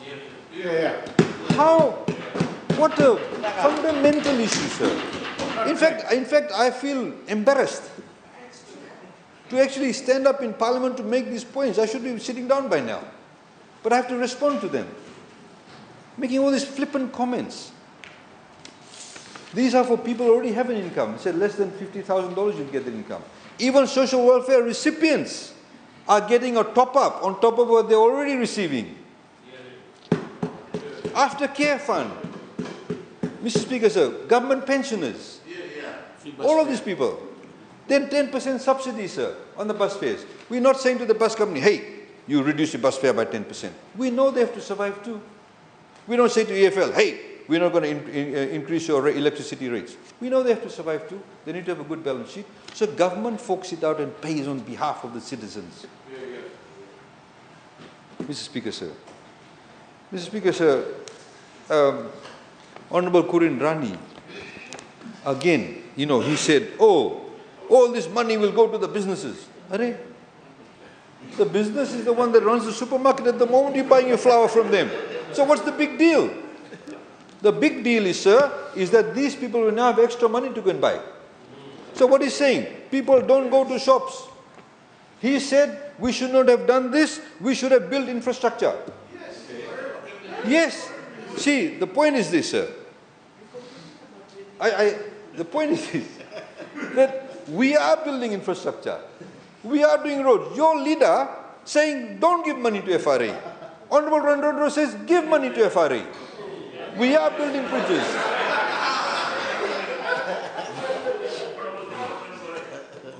Clarification. I did not say don't give money to FRA. I said budget of $300 million a year to FRA. So please, can you give him a yellow card? He's telling a lot of fibs. Please, honestly. Honorable member, I haven't got a yellow card. I've only got a blue card. Throw him out for a while, please. You have the floor. Sir, Honorable Gavoka says, reduce the budget to FRA. He says, give more money to FRA. He says, build more jetties and roads. Mr. Speaker, sir, we can do both. If you say to somebody, a family, sir, if you say to a family, look, we're not going to give you the $1. I mentioned supporting is misleading. I said supporting infrastructure. I mentioned it. I said the cold storage, improvement. In fact, I mentioned some roads. Hospitals needs to improve. Those are the mitigation factor in my view. Don't give money well. I didn't say don't give money. I was saying, sir, that in my view, that is a mitigation factor.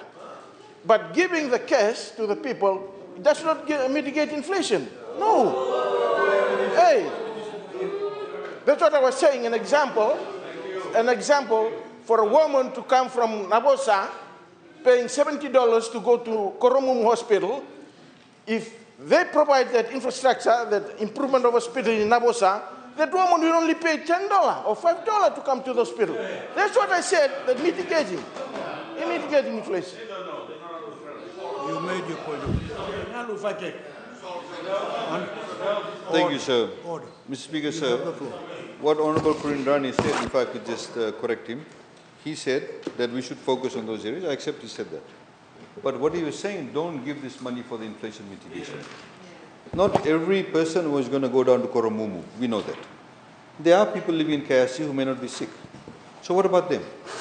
If the price of flour has gone up, if the price of soap has gone up, if the price of sugar, tea, everything's gone up, then we need to help them. That's what you call mitigation of inflation. All other countries are doing it. Even countries like Australia are doing it to help with those costs. The bridge will be built, the hospital will be built, those people will come, but in the meantime, there's an immediate need. There's an immediate need that people need to have. There are people with 5 children. If the person is earning $15,000 a year, they've got 5 children, suddenly the price of all these things, the basic items have gone up, those 21 items have gone up, they need some assistance. We're giving to them now. That's what they need. They don't care about some bridge. They don't care about some hospital. And Fiji is not only made up of people in KRC. There are lots of other people all over Fiji. They need assistance, sir. So you see, as I said in the introduction of the budget on the 15th of July, a budget is about you addressing your immediate needs. It's also about planning for the future. You have to be able to do both. There is an immediate need in respect of this unprecedented rise in price of goods, imported goods. It's a well-known fact everywhere in the world. Read all the reports. Prices are going up. Price of wheat went up. Honorable Prime Minister highlighted the other day, how about on the weekend, Turkey struck a deal with Ukraine and Russia. We don't know whether wheat will come down. But there's an anticipated reduction. In the meantime, the price of wheat will go up. It is going to go up, in fact. Still no access to the wheat. So we're going to tell those families that no, we're building a bridge, don't worry. In the meantime, you go fend for yourself. Go and buy the flour at a high price. We don't care. That's what you're saying, Mr. Speaker, sir. Mr. Speaker, sir. Mr. Speaker, sir. This is the kind of what we call, Honorable Prasad said the Sangamoli budget. Mr. Speaker, sir, they may think, Honorable Gerengere Tambua, Honorable Tikonduan Dua, may think it's actually quite funny, but it's actually not.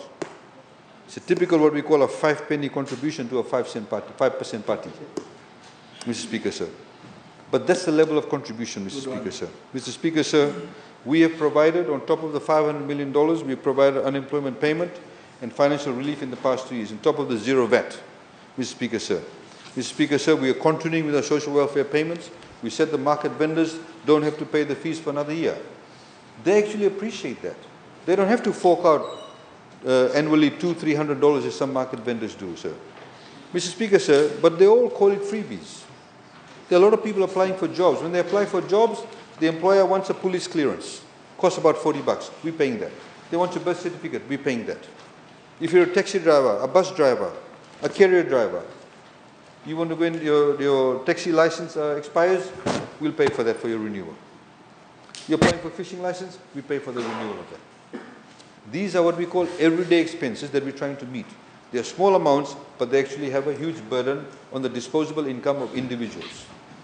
Very basic, sir. Mr. Speaker, sir, we'd like all Fijians to know that the opposition is actually saying that we should not give you any of this. Yeah, absolutely. They're saying we should not give. What they're also saying is that the 20 cents levy we reduce on the fuel, we should not be giving you this also. That's what they're saying. Sir, by putting those 21 items on zero VAT, from a revenue perspective, we've lost $165 million. Everybody buys soap. Everybody buys tea. Because we know if those people go and buy that, at 9%, we would get $165 million. But we made a decision to forego that revenue so ordinary Fijians could benefit from it. We made a decision, sir, to forego the revenue that the municipal councils get, but we're actually going to supplement it for them. We forwent that, the revenue that we get from the 20 cents levy on fuel, $55 million. We've foregone that completely. At least the municipal council are getting paid. We're paying it for them on their behalf. LTA is getting on behalf. BDM is getting on their behalf. But those two major expenditures we've foregone. So, Mr. Speaker, sir, the other issue that was raised, Honourable Geringa Tambua made again flippant comment, why 6 months? I think I've already addressed that, sir. If you read most of the literature that's coming out, there's an expectation, God willing, there's an expectation that inflation will peak in 6 months' time. Essentially, when it means peaks, it means after that it will come down. Peak is always the peak, you come down after the peak. It's like climbing Mount Everest and you come down. So that's what's going to, that's why the 6 months. Like I said, God forbid, if the war extends, we don't know what's going to happen.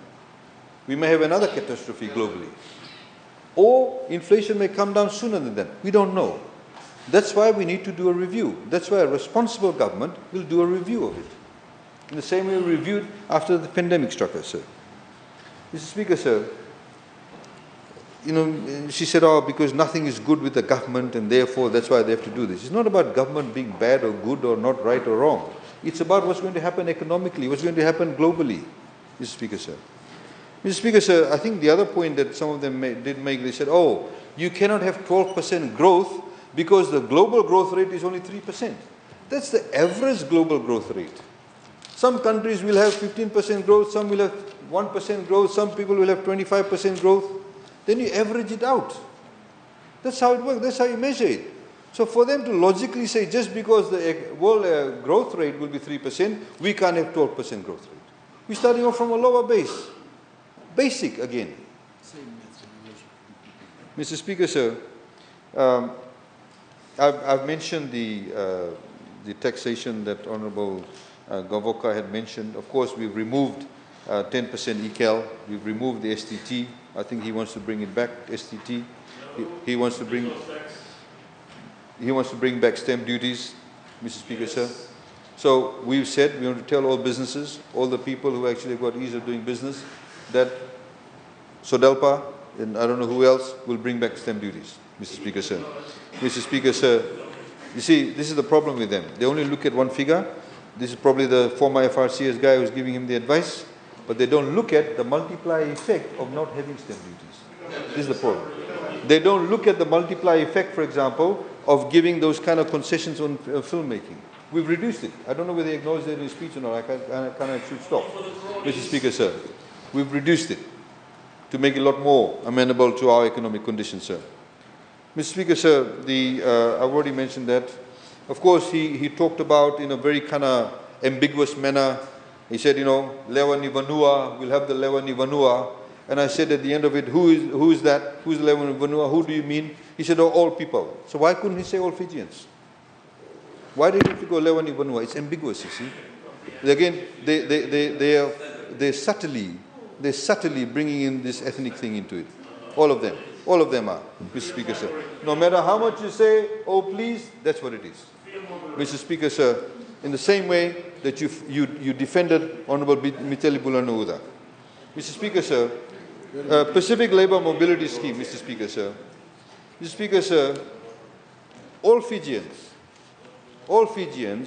are the beneficiary of the Pacific Labour Scheme. All Fijians are beneficiary of the Duavata initiative that we have with New Zealand, sir. Not on an ethnic basis, Honourable Wanganika. I was quite surprised by your kind of xenophobic comments that, you know, suddenly we'll be all reduced, we'll become, I don't know, whatever she was saying. And she went on about Indians. She actually lied. She said she did not say Indians, but she did. And when we persisted, only then she admitted it, Mr. Speaker, sir. And in the same breath, early on in the speech, she quoted from the Bible. I really cannot see how people can quote from the Bible or quote from any scripture, but then lie in the process too, Mr. Speaker, sir. Mr. Speaker, sir, she also, Mr. Speaker, sir, insulted every single Fijian that has applied to go overseas in the Pacific Labour Scheme, has insulted every Fijian that's currently working there. A few months ago, sir, I was in Wagga Wagga.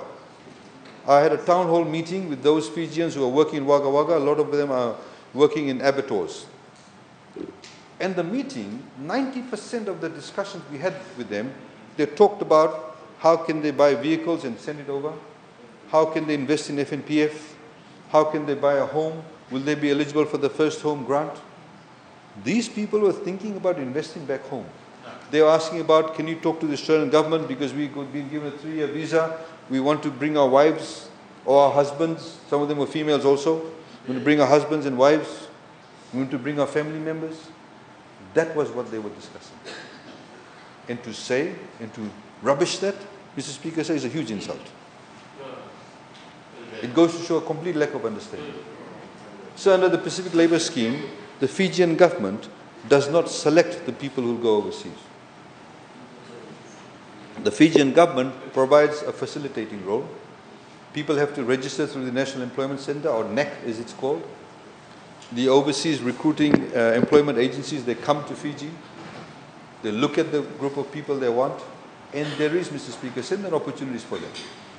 I had to, Honourable Prime Minister, through his initiative, through Ministry of Forestry, they're providing a lot of training now for a lot of young people in sawmilling, in portable sawmilling, using chainsaws, nurseries. There's a huge shortage of people to work in the forests in New Zealand. Because as you know, Mr. Speaker, sir, a lot of the forests in New Zealand, they are run by private companies.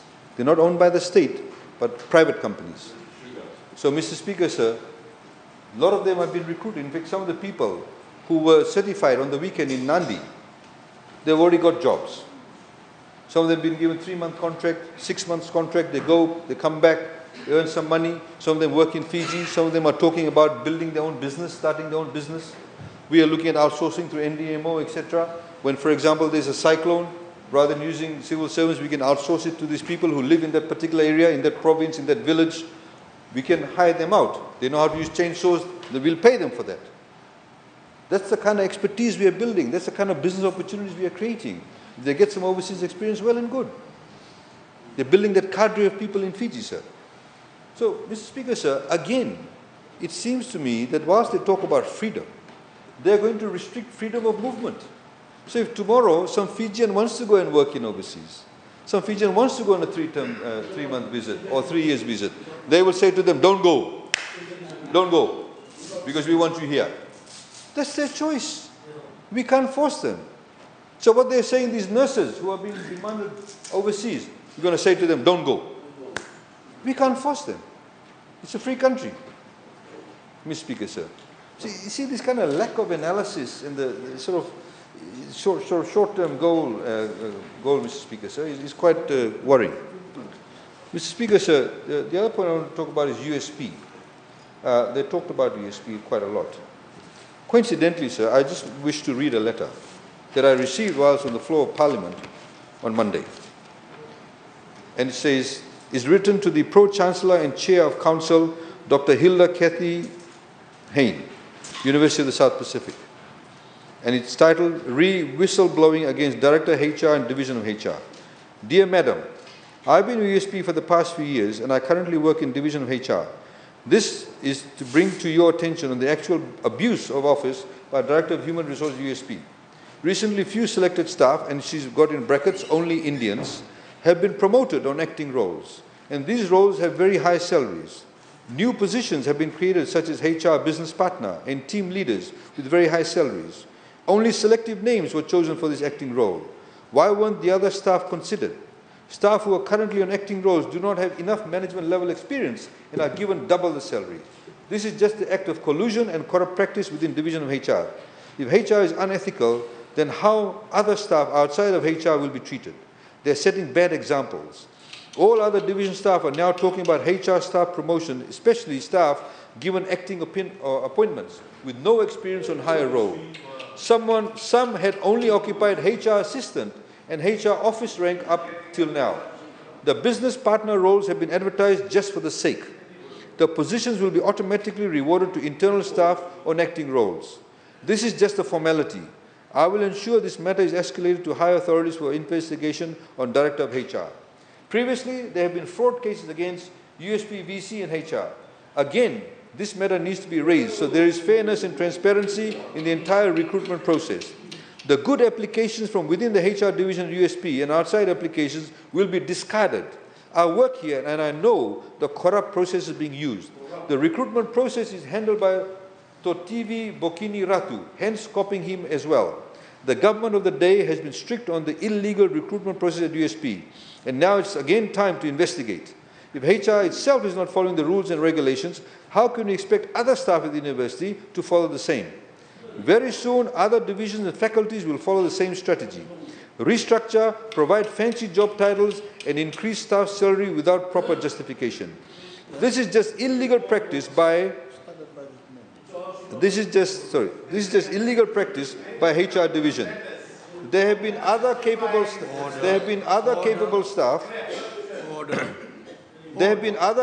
staff within HR, and how come acting positions were only given to selected staff, some with no experience? They are all new positions. This is just a scam, knowing that positions will directly be given to staff who are already on acting role. Advertising and conducting interviews are just a formality. This is just so unfair practice where other staff within HR division are affected. This needs to be investigated. Why are other staff within HR treated unfairly? Why can promotions be based on merit? There has been no other division of faculty pay rise due to change in job title restructure. This is just a scam by Director HR. Soon his salary will be aligned. Hoping for positive and fair outcome.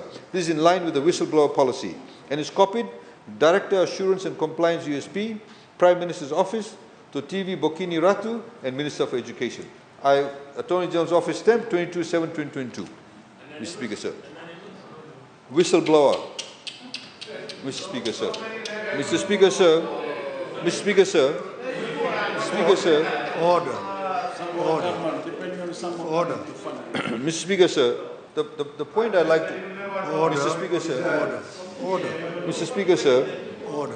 Honorable Lavere and his leader, Honorable Gavoka, did make a statement about a week ago saying, and I only know from the media, that they said, if there is nothing to hide, why are they afraid of investigation? Right? A few days later, I understand Honorable Gavoka has a change of heart now. He wants us to give the grant. Order. Mr. Leading Parliament, Honourable Speaker, I said, let's end the stalemate, but leave the running of the USP to the Council and pay up the dues. Correct, sir, Honourable Speaker. Correct that. It was a change of heart, though. Mr. Speaker, sir, you did say that let's investigate. What are they frightened of? Mr. Speaker, sir, we have continuously said this. The Honourable Prime Minister said this. I understand you also informed the Samoan Prime Minister of this too, after she had dinner at Honourable Prasad's house. Mr. Speaker, sir, it was on Facebook. It's well known. It's okay. Mr. Speaker, sir, with other people, they were there. Mr. Speaker, that's fine. You can have dinner wherever you like. That's fine. Mr. Speaker, sir, I understand all of NFP were there and other of their supporters and all. But Mr. Speaker, sir, the point is this. Order. Mr. Speaker, sir, the point is this. Order. Mr. Speaker, just a point of order. Point of order, Mr. Speaker, is, I mean, this is really unbecoming of the Attorney-General. He's reading an anonymous letter and is naming and defaming people who can't defend themselves here. I mean, you know, he's mentioning of Vini Bokini. I mean, I mean, I get a lot of anonymous letters about the Prime Minister, about the Attorney-General, about what's happening at FNU, what's happening in Ministry of Education. I can come and read all those letters here and name people and defame them. Order. I mean, this is really abuse of parliamentary time. I mean, he should just stick to the budget instead of reading a letter and defaming people. You know, it's just absolute nonsense. Honorable member, you know very well that the subject of USP has come up in this parliament so often, right? It's almost a repetition. And all that he's doing is answering to some of those. Now, it's a whistleblower who's sent the letter and he's read it openly. You have not allowed people to name people. I mean, this man is reading an anonymous letter. Anonymous letter and naming people there and defaming them. Honorable member, that's what he's doing. I have never made a ruling about that in the past. Never. Mr. Speaker, you have to make a ruling on it. Honorable. I mean, so what you are saying, Mr. Speaker, is that I could come with an anonymous letter and read it here in Parliament and name people. I get so many anonymous letters about so many people here and on issues that were raised. If we are going to allow these standards in Parliament, Mr. Speaker, then, you know, it's a free-for-all. Free-for-all. That's what I'm saying, Mr. Speaker. I think you should tell the Attorney-General to refrain from doing that. That's all I'm saying. Honorable member, you have made your point. You have made your point. And the Honorable Attorney-General is making his right of reply, and he has the right to bring up those matters that have been mentioned. And he's got a right to read that if he wants to. You have the floor. Mr. Speaker, he doesn't have the right to defame people. He doesn't have the right to defame the people who can't defend themselves here.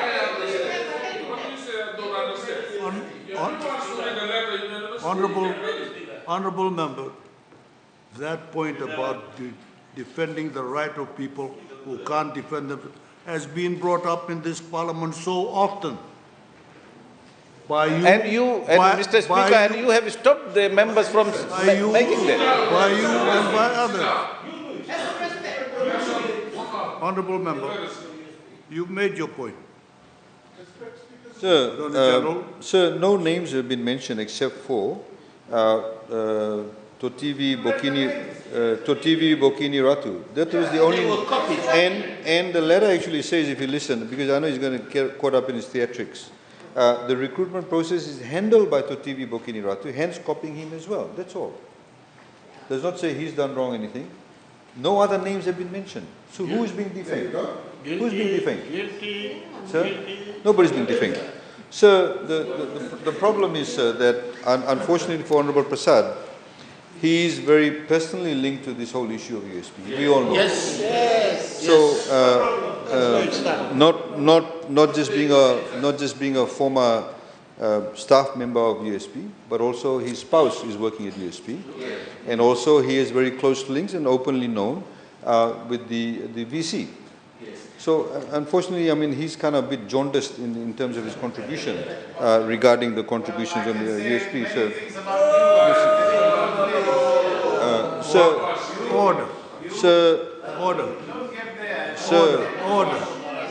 Sir, my spouse certainly does not work at USP.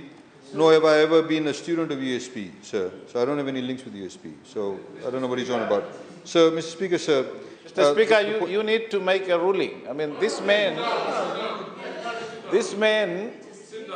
you know, this man is talking about my links with the USP. Yes. Nothing to do with what of course I have links with USP. Of course, everyone has links with USP.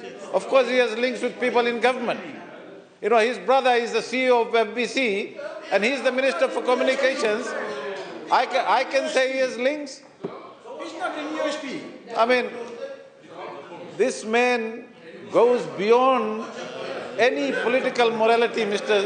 Speaker, and trying to make a case, trying to make a case. Order. I mean, Order. I mean, he's gone on and on and on for almost 2 hours. Almost 2 hours, you know, pontificating here and there and trying to respond to every little thing that has been said in the opposition, and throws in things here and there to make his point. I mean, this is abuse of parliamentary time and parliamentary process. Absolute abuse by this man. You know?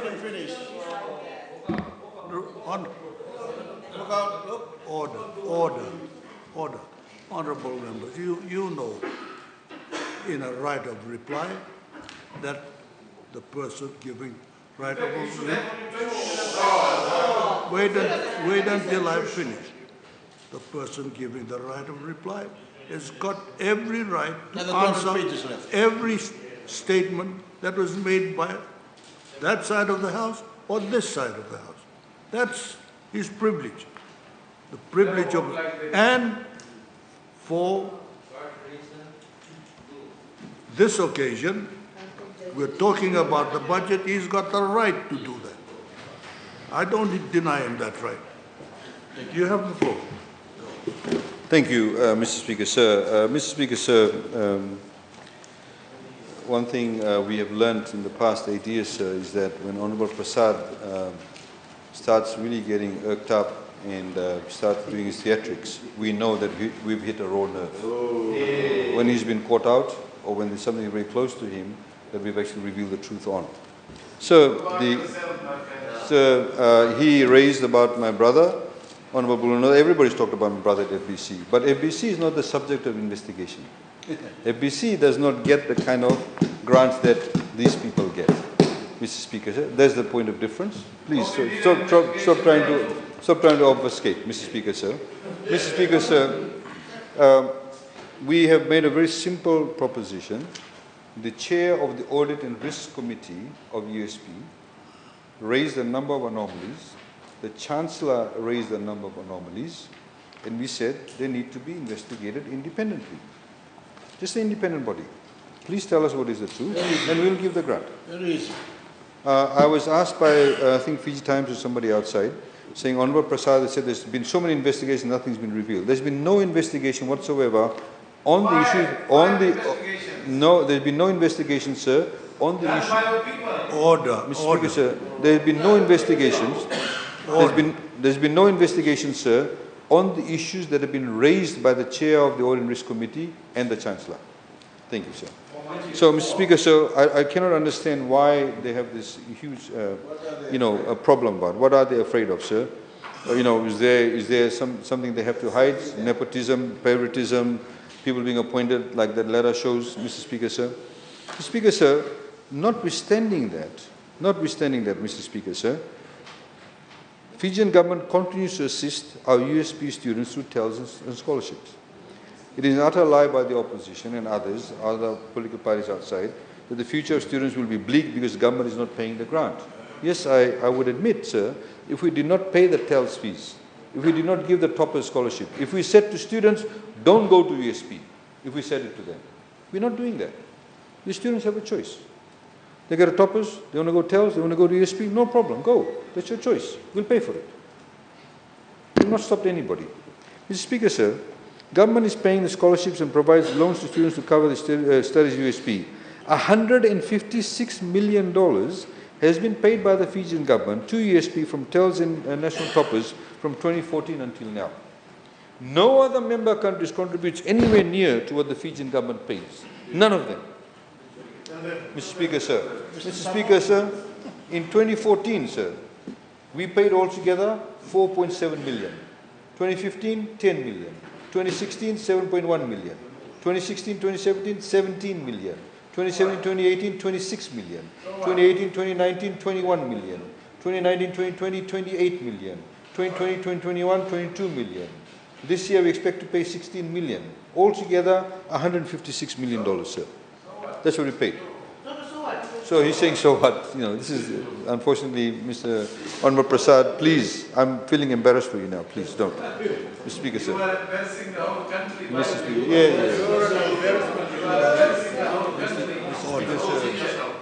yeah. I said I felt sorry for him, but, you know, you text me personally. But anyway, Speaker, sir, the Climate Change Act, we have gone over the alterations made to the Climate Change Act multiple times, Mr. Speaker, sir, in Parliament, and the revision being referred to by Honourable Viria Tambua was in fact a change made in early 2020. Mr. Speaker, sir, we have been through this also before. The inclusion of the ban on deep-sea mining, which reflects this government's position on this issue, was originally included due to its linkage to ocean protection. This was an original draft. However, through consultations, it was deemed to be a policy which is better linked to the Mining Act. Deep-sea mining is not a climate change issue, but it should be a condition in the Mining Act. So if you go to the Mining Act, sir, that is technically where it should rest, not in a climate change. You see, again, this very crass analysis. Oh, we found, they took out the mining, deep-sea mining from Climate Change Act, let's go for it. But they do not understand that it should be in the Mining Act. In the same way, we don't put mining of other things in here. This is under the Mining Act. Mr. Speaker, sir. It is an issue which is associated with environmental degradation, and it is likely to play a role in exacerbating the stress on our marine environment. That's why it has to be in the Mining Act. That's why in the same way, for example, the Mining Act will set out the parameters. If you're going to, for example, do bauxite mining, how are you going to get rid of the spill that's come from it? How are you going to deal, for example, the tailings? How are you going to deal with that? That's in the Mining Act, Environment Act. Climate Change Act is to do, as the word suggests, climate change. It's not the Environment Management Act. It's not the Mining Act. It's the Climate Change Act, Mr. Speaker, sir. Mr. Speaker, sir, this is the kind of level of response I have to do because the Honourable Viria Tambua and others have put all these things out there without thinking, political point scoring, and then sort of gone off. Very whimsical kind of statements. Mr. Speaker, sir, Part 9 of the Climate Change Act introduces the requirement to design a 5-year carbon budget to achieve Fiji's long-term emission reduction target. This section further establishes the process for the development of a 5-year carbon budget plan to plan a whole-of-economy emissions reduction to achieve net zero by 2050 target. It is clearly written under Section 9 of the law, Mr. Speaker, sir, that the Minister, with the assistance of the National Climate Change Coordination Committee, must determine a carbon budget for Fiji in respect of each of the following periods, Honourable Viria Tambua. 1 January 2026 to 31 December 2030. 1 January 2031 to 31 December 2035. 1 January 2036 to 31 December 2040. 1 January 2041, to 31 December 2045. And 1 January 2046 to December 2050. Honourable Viria Tambua, please read the Act. Don't get somebody to tell you what is there or not there. The carbon budget under subsection 2A must be determined on or before 31 March 2023. I hope, Mr. Speaker, sir, Honourable Mr. Speaker, sir, Honourable Viria Tambua is here with us on 31 March 2023. Mr. Speaker, so time and time again we find ourselves in the same position.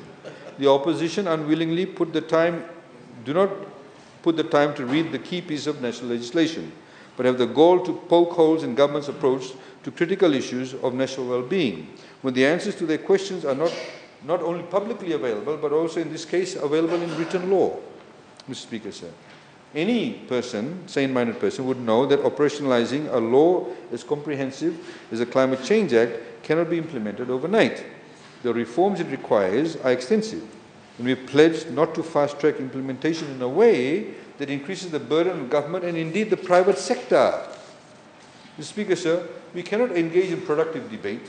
The opposition does no more than showing up and just speaking out without actually thinking and doing their research.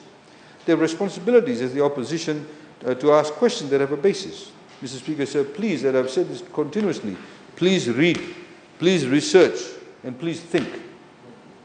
Mr. Speaker, sir, as we've said continuously, there has been no alternative budget being presented. They have not even told us what they have done in 2020, Mr. Speaker, sir. Nor have they said what would they have positively would have done or contributed to Fiji's economy. In fact, Mr. Speaker, sir, they don't even seem to have a policy or strategy. The political opponents are saying, outside are saying, when they deliver the budget, then we'll reveal our manifesto. Honorable Tikun Dundua said yesterday that we will not cost our promises.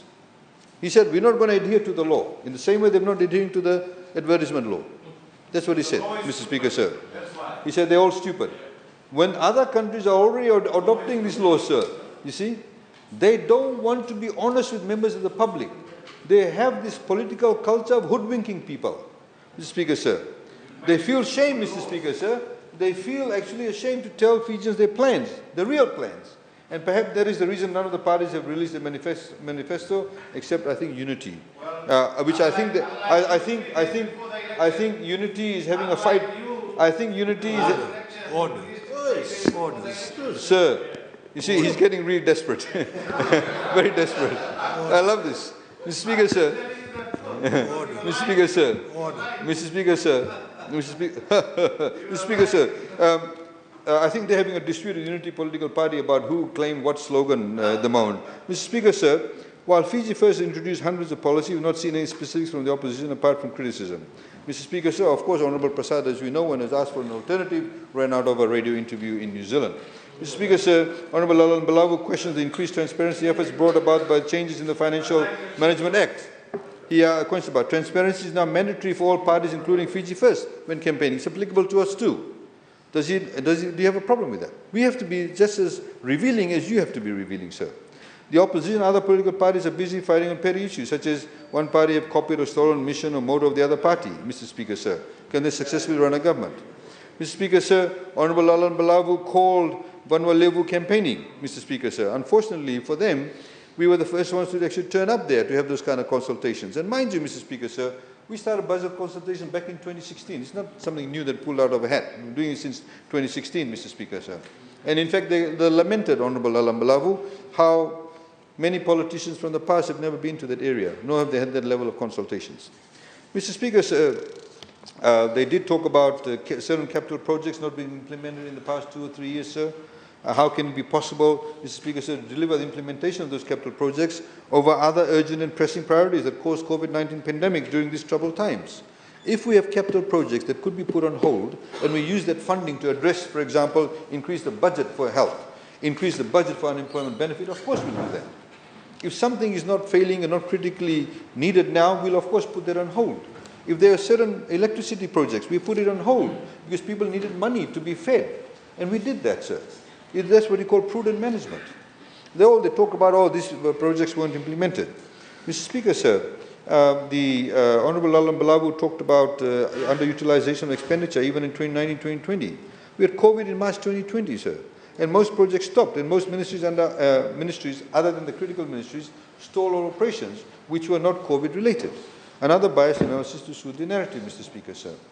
The Viria Water Project, or some people call it commonly the Refuting Water Project, is the largest ever infrastructure project in Fiji's history, thus far at a cost of $270 million. One project, $270 million, sir.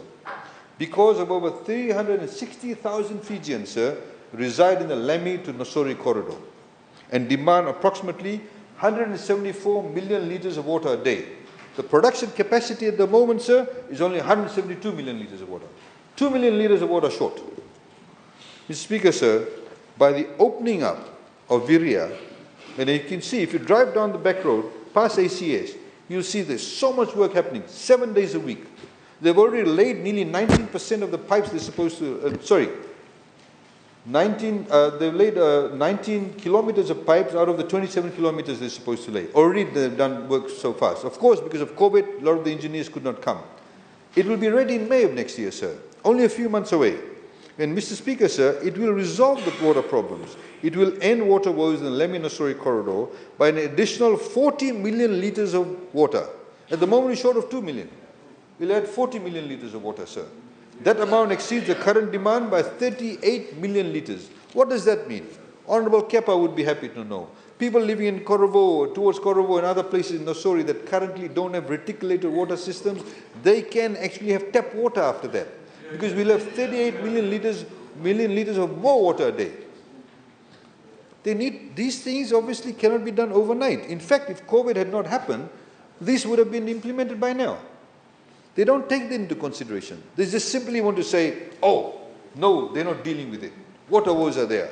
They don't talk about the fact that infrastructure has been so old. There's no rebuild program. We are doing that. As Honourable Usamate said, it cannot be done overnight. $270 million, of which $32 million we got from the Green Climate Fund as a grant. $32 million is a grant from the Green Climate Fund. Honourable Prime Minister goes overseas, talked about climate change. We go on and talk to all the institutions. As a result of that, we got a $32 million grant towards the $270 million project. Unheard of. It's unprecedented, actually. Mr. Speaker, sir. Mr. Speaker, sir, the members also did not talk about the housing sector. Honourable Naulu Matua actually talked about the housing sector. She said, about squatters, etc. We have projects. None of them mentioned the fact that in Fiji, never before have we had what we call the first buyer program. We give a grant, sir. $30,000 for those people who earn less than $50,000 a year. You're building your first home. When we announced this last year, we had it previously. We had 5,000, 10,000, 15,000. Last year we increased the sum. So within 3 months, the fund finished. It meant that dozens of Fijians were building new homes. It meant dozens of Fijians were also buying new homes. And then also those up to $100,000 can get access to the fund. We also announced in the budget the social housing assistance. What used to be called the 1/3, 2/3 project is now social housing assistance, where we give up to $10,000. We'll give the actual plan for free, which is certified, cyclone certified. We'll contribute that. In that cost, we've also built in for cottage, because we know Lau and various other places, Lomaiviti, they need access. Yasawa, if they want to build, somebody wants to build a house in the village, it includes the cost of the cottage. Mr. Speaker, sir. Good, thank you. I wish you had said that. There are 4 members from Sodelpa that came to the budget consultations. Honourable Bulanauda, Honourable Lavere, Honourable Rasova, Honourable Vosanimbola. We've been calling them for the past number of years. They don't turn up. I think the first time they turned up, Honourable Randondo and a couple of others had turned up there. After that, nobody turned up. And I actually thought, because Honourable Lavere gave this wonderful appreciation speech at the end of it all, I thought there would be some common sense that would come out of the delivery, but they didn't. None of them. None of them. Honourable Bulanauda, Honourable Bulanauda, I kind of expected that. None of them.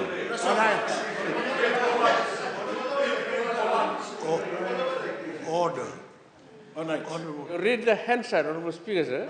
We did appreciate some of the things that have been done, but we suggested more areas which we can invest into, expand into. Thank you, sir. Yeah, he also threw in terrorism and all that in between, sir. Mr. Speaker, sir. Mr. Speaker, sir. Don't lie. Mr. Speaker, sir, Honourable, I think Prasad had mentioned about how we gave housing numbers and all of that before the 2018 budget. Mr. Speaker, sir, we have 42 sites for development leases. Most of this land, Mr. Speaker, sir, where we have what we call squatters, where we have, for example, sir, we go and pay the development lease to TLTB. And so those squatters who used to, under Vakabanua arrangement, where they may be paying the local landowner, just one individual, $30 a month, $50 a month, or sometimes when there's a mangiti, they are going to come and demand more money. That's all stopped now, because we now pay that lease money, development lease money, directly to TLTB, who then gives it to the landowners. So those people living in those 42 areas, again, they did not mention that. They no longer are paying any money. What we have said, Mr. Speaker, sir, is that we will develop these as subdivisions. Honourable Tanya Wanganika had a go at us regarding the new laws we had put in place. There are certain squatter areas, sir. As we all know, squatters don't build their homes in alignment with a road. In fact, there's no roads most of those places. So some people build houses right next to each other where they can actually hear each other snoring. There's not enough space between the houses. If we are to do a proper subdivision, sir, where we are paying the lease, where we have got the development lease, if they want the 99-year lease, if they want the roads, the street lights, the footpaths, a 99-year lease, and those people, some of them will be subsidized because low-income people, they need to align their homes with the subdivision plan. How can we build a road between two homes if you can hear the other person snoring? Where will the road go? Underneath. We have had, Mr. Speaker, sir, a number of these projects put on hold because these squatters, some of them, most of them may be in agreement, but there's 5 of them, I'm not going to move my home, come what may. I'm not going to allow for the drainage. We are paying for the lease. We got the development lease. One has been held up for the past 5 years. Why? Because 3 or 4 people don't want to move their homes. So what we've said in this law, that if, and she bothered to read it, rather than trying to score political points and going on about freedom, etc., Mr. Speaker, sir, in that law, we have said that if we've got a development lease and we're going to subdivide the land, you have to move your house to another area so we can build a road, put the drain, put the footpath, put the street light so buses can come and run there. You can drive your cars there. There's absolutely nothing wrong with that. They're not being displaced, they're simply being told to move to another area. If they don't comply, they have to comply. We'll move it for you. Otherwise, we'll be languishing for the next 20, 30 years. It's a practical solution. Yet they go on about this. Pontificate as if there's something drastically wrong. In the same way, Honorable Tanya Wanganika said, oh, you're following Rambuka. He said to nationalize land, we're nationalizing. And she used the Surfing Act. What a stupid lot of nonsense. Does she know that Cloud Break, which is a surfing area near Tavarua, was licensed by the Rambuka government, or post-87, by one of the governments? Tavarua Resort was given a 20-year license over the surfing area. An individual foreign company was given a license. Honorable Lalan Balavu may know about this. What did that mean? It meant the people from Nambila and other places could not even go there themselves. You could only go once a month, on a Sunday or Saturday or something, once a month. And other Fijians who wanted to surf could only go on that once a month. People from other tourists from other resorts could only go there once a month. Only if you stayed in Tavarua could you go and use Cloud Break. Exclusivity. Cloud Break is one of the best surfing waves in the world. There's apparently only 2 places in the world like that. People come from far and wide. So, at the behest of the Fijian government, at the behest of the Fijian people, you had one company that made zillions of dollars because the government gave them 20-year license. At the Nandro and Novosa Provincial Council meeting, when I went with the Honorable Prime Minister, and other ministers were there too, one of the villagers, I forget his name, I wrote his name somewhere, he said to me, thank you very much for this act. Because now I've got a thriving business. Because tourists come, and I've got an outboard engine, and I take them and I charge them lots of money. I'm making money from taking people to this surfing area. He does not have to go and get a license. Nobody from Tavarua or some other company stops him. And he's a member of that Golingoli area. And he's making money. He's got his business. What's wrong with that? And she here is saying that we've nationalized it. What stupidity. Again, because, sir, she was pontificating, she's going on this ethnic line. That's basically what it is. Mr. Speaker, sir, the other point that I will also wish to make, sir, is that the budget does not in any way address the issue of NCDs, that we do not have a holistic budget to address issues such as substance abuse, NCDs, and other issues.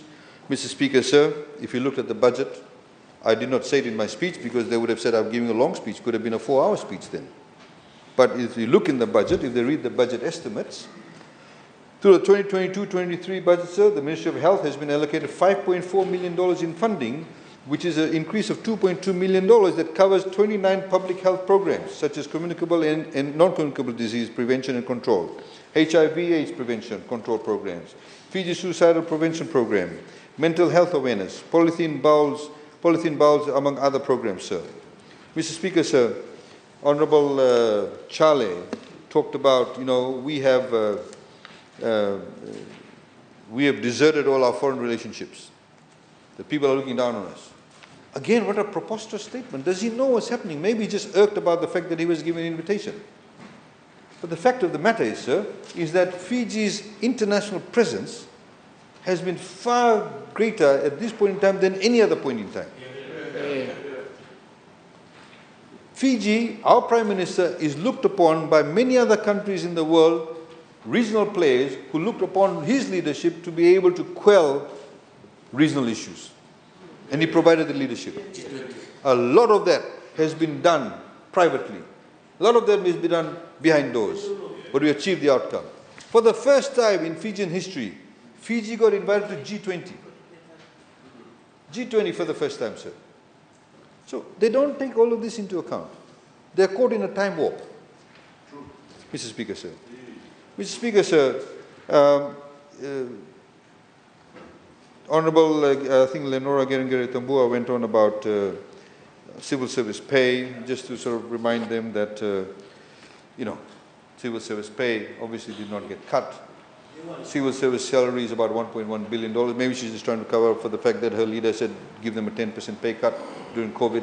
Mr. Speaker, sir, the fact is that we've also recognized, highlighted by the Minister for Health and others, that those scarce skills said midwifery will get allowances, waiting allowances. The allied health workers will also get paid overtime, even though in a different band. All of that be adjusted. The teachers are getting that increased salary, Mr. Speaker, sir. All of that is happening. The Honorable Bulana Uda said, oh, why is this increased budget for RFMF? Is Fiji going to be invaded? Again, such a superfluous comment. And as the Honorable Minister highlighted, we said in the budget speech also that the reason why the Seg 1 has increased is because of the fact the allowances that need to be pegged to the salary was caught in the 2013 allowance. 2013 allowance, yeah? The 2013 allowance. So we're just bringing that into alignment. And somebody was questioning, I don't know whether Honorable Gerengere-Tambua or Tanya Wanganika, one of them, over there questioning the timing of it. They did not question the fact that MSEF has also been given the increment. We wanted to do this during COVID, sir, but of course we could not do it COVID. You don't understand. We could not do it in COVID. 2020, we could not do it. 2021, we could not do it. Now when we've got the fiscal space, we're doing that. Same thing we've done with MSEF. We announced that in the budget. There's some key qualified people who are leaving because the salary structure in MSEF, we've increased that so we can retain them. Mr. Speaker, sir, the last point that I'd also like to make, sir, a couple of last points, very quickly, sir. The Honorable Tui Sawau went on about Act 22 of 21, which was commonly referred to as Bill 70. It's no longer a bill, it's an act of Parliament. No consultation. And again, Mr. Speaker, sir, before the enactment of 22 of 21, sir, in order to lease Itauke land, there are 5 things you have to comply with. One, of course, you have to have 60% of the members of the landowning unit, whether it's Matangali, Toka, you have 60% of them have to agree to lease the land. Requirement. Number 2, sir, they have to agree for what purpose they lease the land for. Number 3, sir, they have to agree for how long they will lease it for.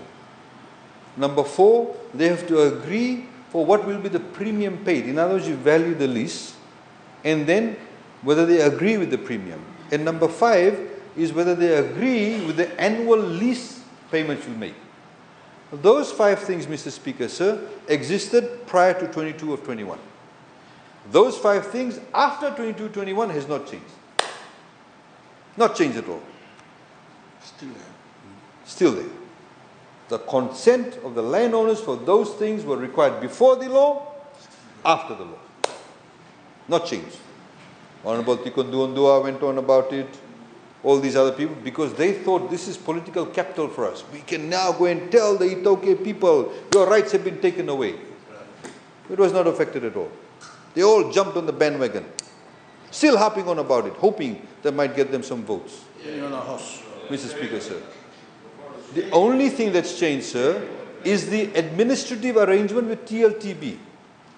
The same thing, sir, applied to state land. The state land also, sir, when you acquired state land or lease, to get electricity, to get water, to get a mortgage, you have to get the consent of the director for lands all the time. Same thing with TLTB. Electricity, water, mortgage, TLTB management. Not landowners, but management. This has seen so many people have given us feedback, so many landowners have given us feedback saying this is great. Because now we're getting more people demanding for our land. We can ask a higher premium. It's as simple as that. What is wrong with the Itauke landowners getting a higher rate of return on their land? What is wrong with that? I ask that question continuously. What is the objective? You see, these are the same people. Before 2014, they said you vote for this constitution, you vote for Benny Marama, you live in reservations. Honorable Buli Tavu and Honorable Niko Nawaikula did videos on that. We know that. Then 2018, before 2018, they said Kandavu is being sold to China. Now, before these elections, now they're going on about Bill 17. No traction. No traction. Since the 2013 Constitution, since the 2013 Constitution, since, as they said, Benny Marama becoming Prime Minister, since Bill 17 or Act 22 of 21, no rights have been affected by the Itauke people. None whatsoever. All of those three things have come to no fruition as far as their advocacy was concerned. None whatsoever. No Itauke people in Fiji today will say that their rights have been taken away or that somebody is leasing their land without their consent. Nobody. And that's a fact, sir. Mr. Speaker, sir, just lastly, I wanted to make a point. They went on about the voter turnout. Mr. Speaker, sir, the point is that the voter turnout, of course, we don't have what we call compulsory voting in Fiji. And we agree with everybody that says the voter turnout was low in 2018 compared to 2014. Yes, it was low. And we don't like it to be low. Of course, countries like USA, voter turnout is in the 50%. Some other countries much lower. We want it to be higher. In 2014, it's about in the 87 or 86%. It is therefore the responsibility of every single political party to ensure that the voters turn up to vote. It is therefore also the responsibility of every single political party to not castigate the electoral system. On one hand, you castigate the electoral system, you castigate the institution that's running the elections, and then you expect people to turn out to vote. You yourself are undermining the actual process. Mr. Speaker, sir, Honorable Gerengere Tumbu and others, when we say about how corruption is reduced in Fiji, this is Transparency International's report. It says citizens' views and experiences of corruption. They highlight, oh, electoral system is corrupt. We are interfering. Mr. Speaker, sir, the reports by credible organizations say otherwise. It says, we ask citizens in all countries about their personal experience with corruption in accessing basic services, such as healthcare and education, to better understand what happens in people's daily lives. We found that bribery and the use of personal connections are widespread in many parts of the region and across many key services. Which is the highest one? Solomon Islands, 21%. Vanuatu, 21%. New Caledonia, actually they're higher than them, 31%. Tonga, 38%. Samoa, 17%.